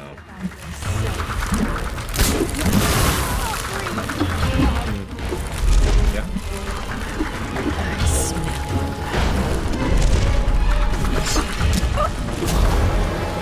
Okay.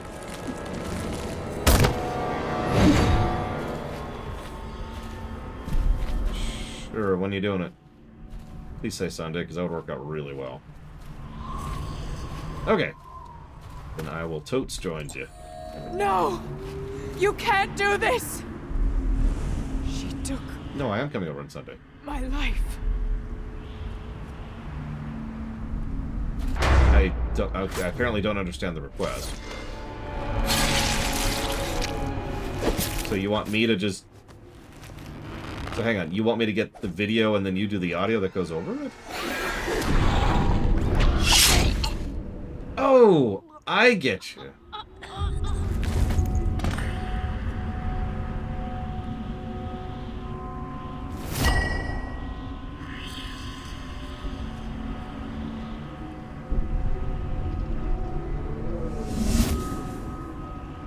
I mean, honestly, screw her, right, Black Mulkin?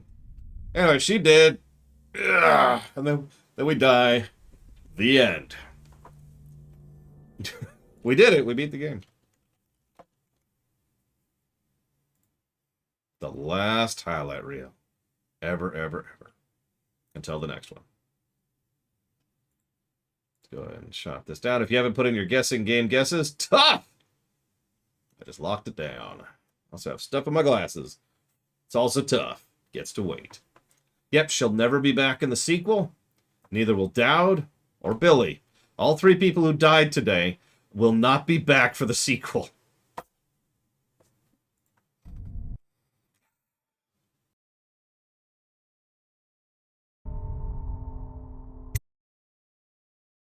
Sorry, little Billy. No one will ever.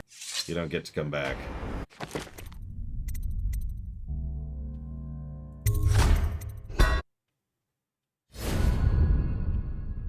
Okay.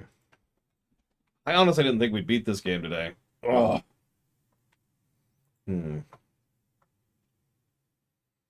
It's funny you say that, Lord Harriman, because I actually really like Dishonored 2. Like, way better than this game. No offense, anybody. Which one did you like better, sis?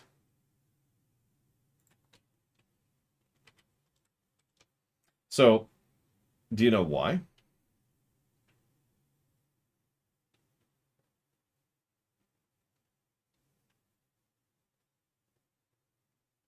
Tyrannosaurus Rex. So, sis prefers Dishonored 15 because you play as a pink Tyrannosaurus Rex. And it's really hard to do the stealth no-kill missions that way, but a lot more satisfying.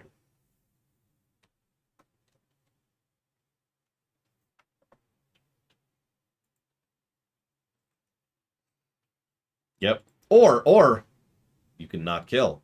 Much more difficult.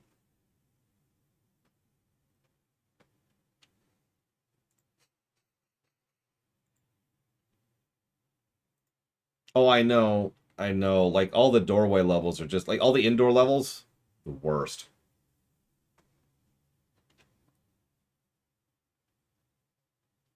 The stealth, no-kill indoor levels. So you have to smash through the doors, but you have to do it very strategically. So, like, when they come rushing, you're not there. Or you're hiding, like, with a lamp post over your head or something so they can't see you.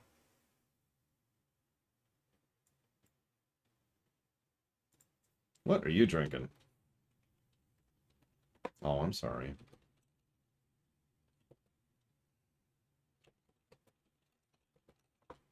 Must have been a very, very forceful gust of wind. What blew in the door? Must have been the rats. What? Yeah, it was just really old. This place really needs an overhaul, tell you what. Walker, really quick. That was going to be next, aka tomorrow. If that's not acceptable, since you're, I think, the majority shareholder there. I think you are, actually. I should double check that. But either way, what would work better? Because that would happen tomorrow under other circumstances. What time is it? It's 2:29. Yep, but I am 2 hours and 29 minutes into my VOD. I was right. You are the majority shareholder. Middle of next week. Hang on. Let me look at the schedule, because that's going to be weird to juggle. Hmm.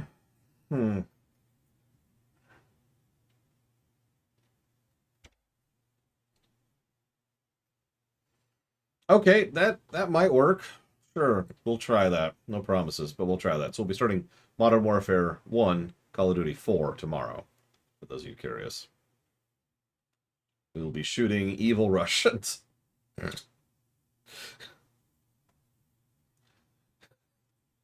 That's a game that came out like 15 years ago.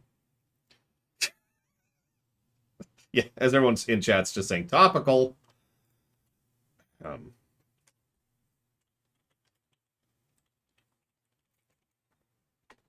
I mean, in fairness, we will be, you know, fighting with good Russians against evil Russians.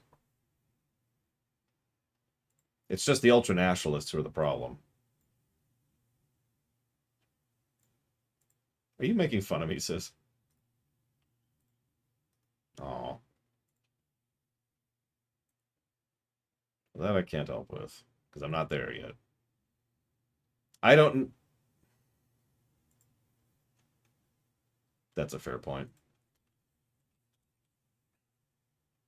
I am not going to talk about the Pickett Agreement this time, the Sykes-Pickett Agreement, because this is not a lore run, this is a review. Then, frankly, I don't feel like doing that kind of research again. What? That takes work and time.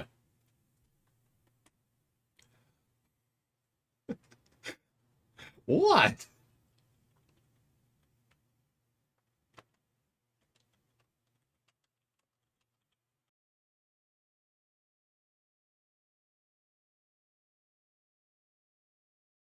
$21.7. That's actually longer than I thought it would be. The Sykes-Pickett Agreement. It's the reason why... Go watch the Call of Duty lore run. Just go watch the Call of... I already did this! I already did this! It's one of my favorite...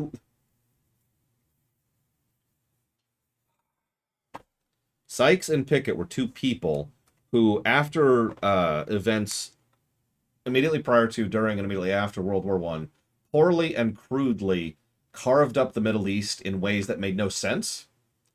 And that has led to about a century of conflict and warfare as a direct result of that. So Call of Duty 4, Modern Warfare 1, starts in that hot zone because of that agreement. There you go. There's the one paragraph answer. Killing me here. I'm dancing. All right, so here's the big question. Do you think this game will have a higher gold... This is a question for you too, sis. Do you think this game will have a higher golden number than a Plague Tale, whatever it's called?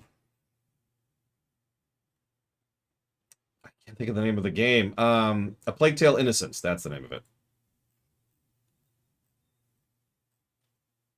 Doesn't matter. Is it going to score better or not? Pick. Okay. So, sis is wrong. I'm not going to tell you what she guessed, though.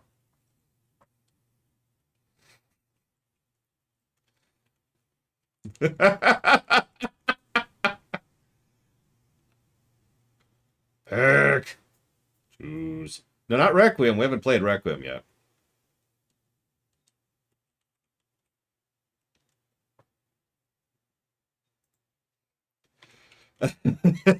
What? I'm not asking too much, I swears. Okay, so mini games. The good news is we already did most of this earlier, so this should only take me a couple minutes. Is there music? There's no music playing. Here, let me get some music playing. Oh, are you home? Stickers. Stickers. I'm not evil, Evo. Tell Evo I'm not evil. She says no because you are. Wonderful sister right here. Just supportive, kind, helpful, you know. Backing up her bro. God, what am I going to do with you? Okay, so level. So 4 additional level positives for some excellent level design. I'll tell you one thing. I actually said this earlier. I should leave that for the highlight reel. But just really quick.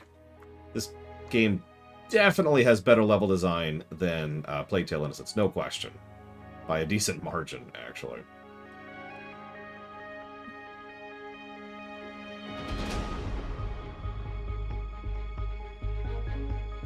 Let's leave Toronto. There it is. Did you find it? Oh. Oh. Did you finish eating? Oh, you know. Oh, I thought. Okay. I thought there was burping related issues. No. Gotcha. I mean, his desk is kind of a complete mess. No bad. Like, so completely unrelated. I'm gonna be.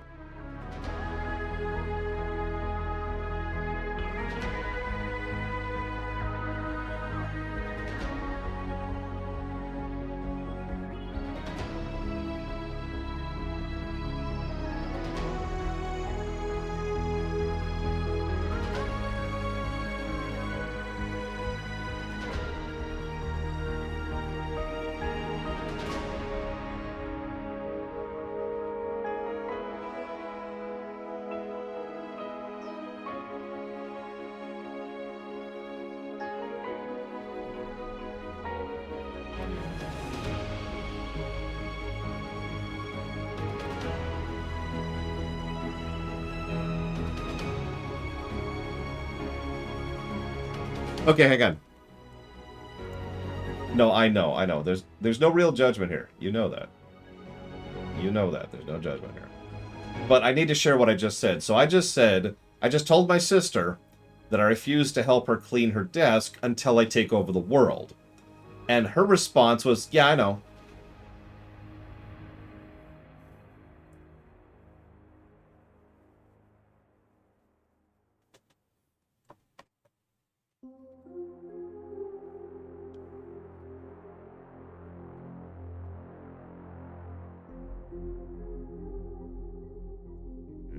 I don't think I'm...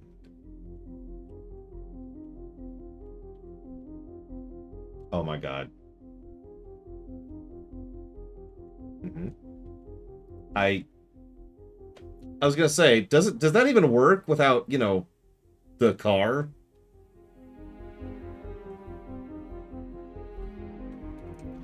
Yeah. Oh, okay. Comprendo. AirPods, yeah. You know, Jay Palmer's got a good point. I have taken over the world so many times in how many different video games?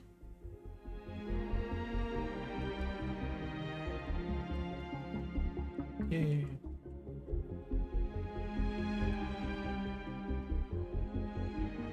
I remember. Nap. Why did you...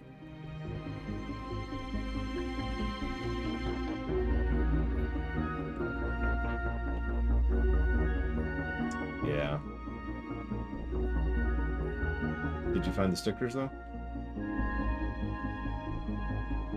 When's the... Okay. I'll bring it up Sunday, too, because it's in my head now, so...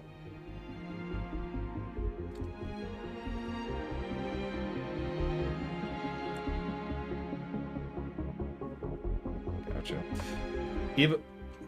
Real quick, Evo says I need to conquer Canada first. What do you think? Oh yeah, hardest mode first. I remember that. Sorry, we gotta leave Canada for last, Evo. Mea culpa. Oh, right! Well, this is the perfect time for that. Like, we just left that, or are leaving that, I guess. I like it.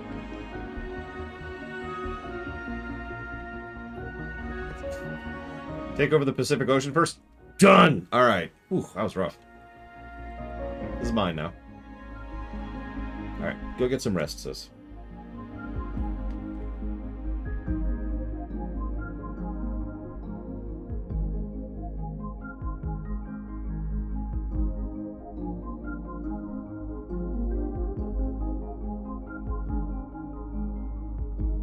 And normally I'd apologize for spending so much of that run talking with my sister, but she had a really bad day. And if there's one thing I'm extremely good at in my life, it's cheering up my sister.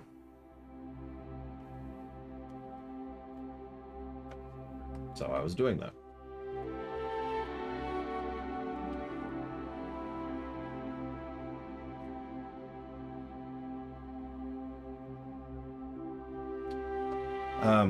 Don't let me forget your question, Black Malkin. I want to talk about it during my little outline thing I'm going to do at the end, okay?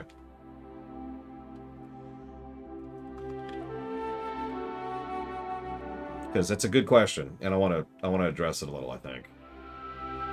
Because I have a specific thought to share about that.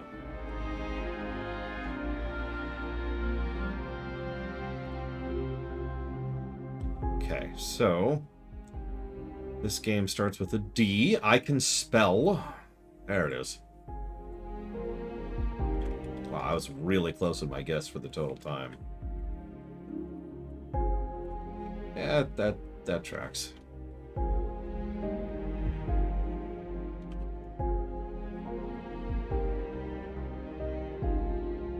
Yes it does, Jay Palmer. Same calendar exactly, actually. Which is a pretty common technique for fictional writers to use. Because it just makes things really easy, right? You don't need to explain what August 15th is, because everybody knows what August 15th is, right? Just boom. Alright. Highlight reel. I'm going to give the scores first.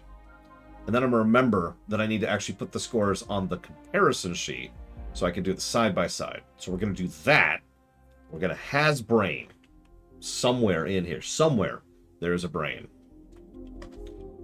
Hypothetically. I've been told that. I mean, think about it. Have you ever seen someone's brain?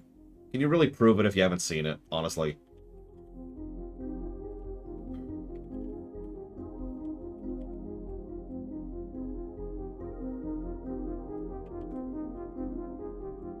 Yeah, that's what I thought. Okay.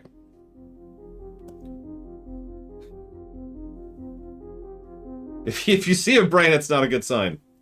Yeah, it means you're watching Velma. Anyways. So. Let's start with the points. Story score. Net +6. I'm not sure what I think about that. Because obviously anything positive is positive. That's how the system works. But that is simultaneously higher and lower than I was expecting. Higher because I've never been particularly fond of the story in this game. But lower because that brickwork is so good. Brickwork was just holding up the story score. That is 0.28 story pluses per hour at a ratio of 63.64%.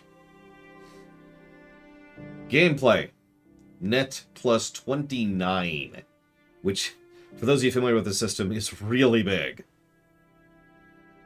No, brickwork is always story. In fact, let's see, how high is that? Okay, it's not quite as high as I thought in terms of net gameplay. Still, that's like 20th most gameplay of a game. That's pretty good, actually. Considering, you know, some of the giants we've got. Actually, nope, that's not 20th. 19, 18, that's like 17th highest. So that's actually even better. Holy crap. Surprisingly good game design, with a couple of noteworthy exceptions. That is 1.34 pluses per hour to gameplay at a ratio of 91.43%, which is bonkers good. Now here's the deal. Plague Tale Innocence got plus 36 to story.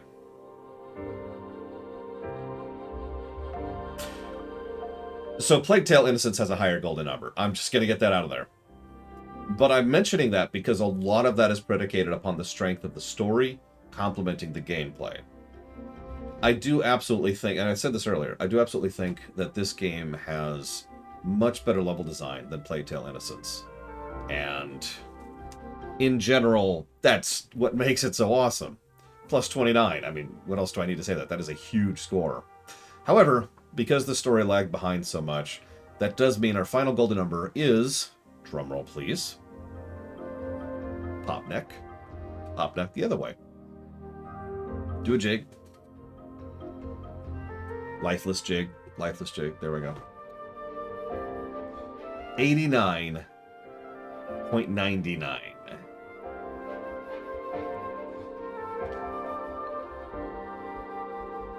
Hang on, let's pull up the guessing sheet, which I've already lost. I think I closed it. But oh, no, there it is. There it is. I see it. Real quick, let's see who won first. I'm gonna laugh if it's Blade Cheval again. Nope. Evo was closer. Is anyone closer than Evo? Oh, Noctis X Soul is closer than Evo. Oh, Fife is even closer. We're getting really close. I don't think we're gonna beat that unless someone guesses 90 dead.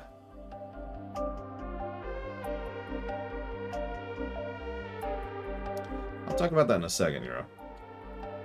Yeah, no, it looks like that's going to Fife. Which means Fife wins, and that's going to go towards Bayonetta 1 and 2.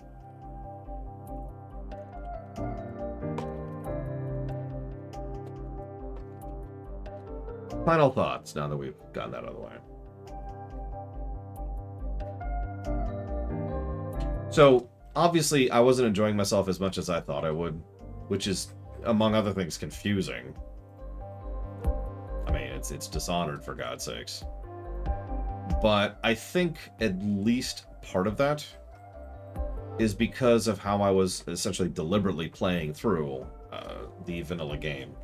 And part of it was the aforementioned unchanging nature of it. And I think that ultimately is one of the reasons why I tend to hold Dishonored 2 a little bit higher on the gameplay axis. Because both overall... two of the three overall styles of gameplay in Dishonored 2 I enjoyed quite a bit, whereas I only enjoyed one of the styles of gameplay in Dishonored 1. This ties back into the question Black Malkin asked earlier. Did I like the DLC levels more or less? So the answer is absolutely yes. The only reason the DLC isn't the majority of that score is because it's relatively short. The density can only count for so much, right? But I was enjoying myself for... honestly, I'd say basically every DLC level. There's only one I didn't get into, just one, and that was the flooded set district when we were retaking our area. Everything else was awesome. Everything else was enjoyable, fun. You probably didn't notice my mood immediately lifted up when we were doing the whaling plant, the processing plant. Immediately slid right back into it, and it was just like, oh, this is so much fun, and I've got all these options. I'm going to warp around, I'm going to see what's going on here, and I'm going to jump down here and do this, and get this thing, and I can do this little side thing, but I can go over here, and we only killed the one guy, you know, etc., etc., etc. It was a lot of fun, and I enjoyed myself greatly. And I kept chewing on that as we were going through the DLCs, and the more we went through, the more I realized what I was enjoying. Obviously, there was some expansion effect here, that's why I call it that. But what I was enjoying was it felt more like Dishonored 2. In terms of what was placed where, like the nitty-gritty specifics, the stuff that I can't summarize for you. What enemies were placed where, how they reacted to what their patrol patterns were, the specifics of line of sight in which parts of which areas of the level, and which items were where, and just all of the options you had to go through it. It felt more like a Dishonored 2 level. And I enjoyed every moment of it, right? Except for the level I mentioned earlier. That was true, especially my second favorite level, which was actually in the second game, or the second DLC, excuse me, which was the Dead Eel stage, the one where we decided to take the deal for the physician. I enjoyed basically everything about that.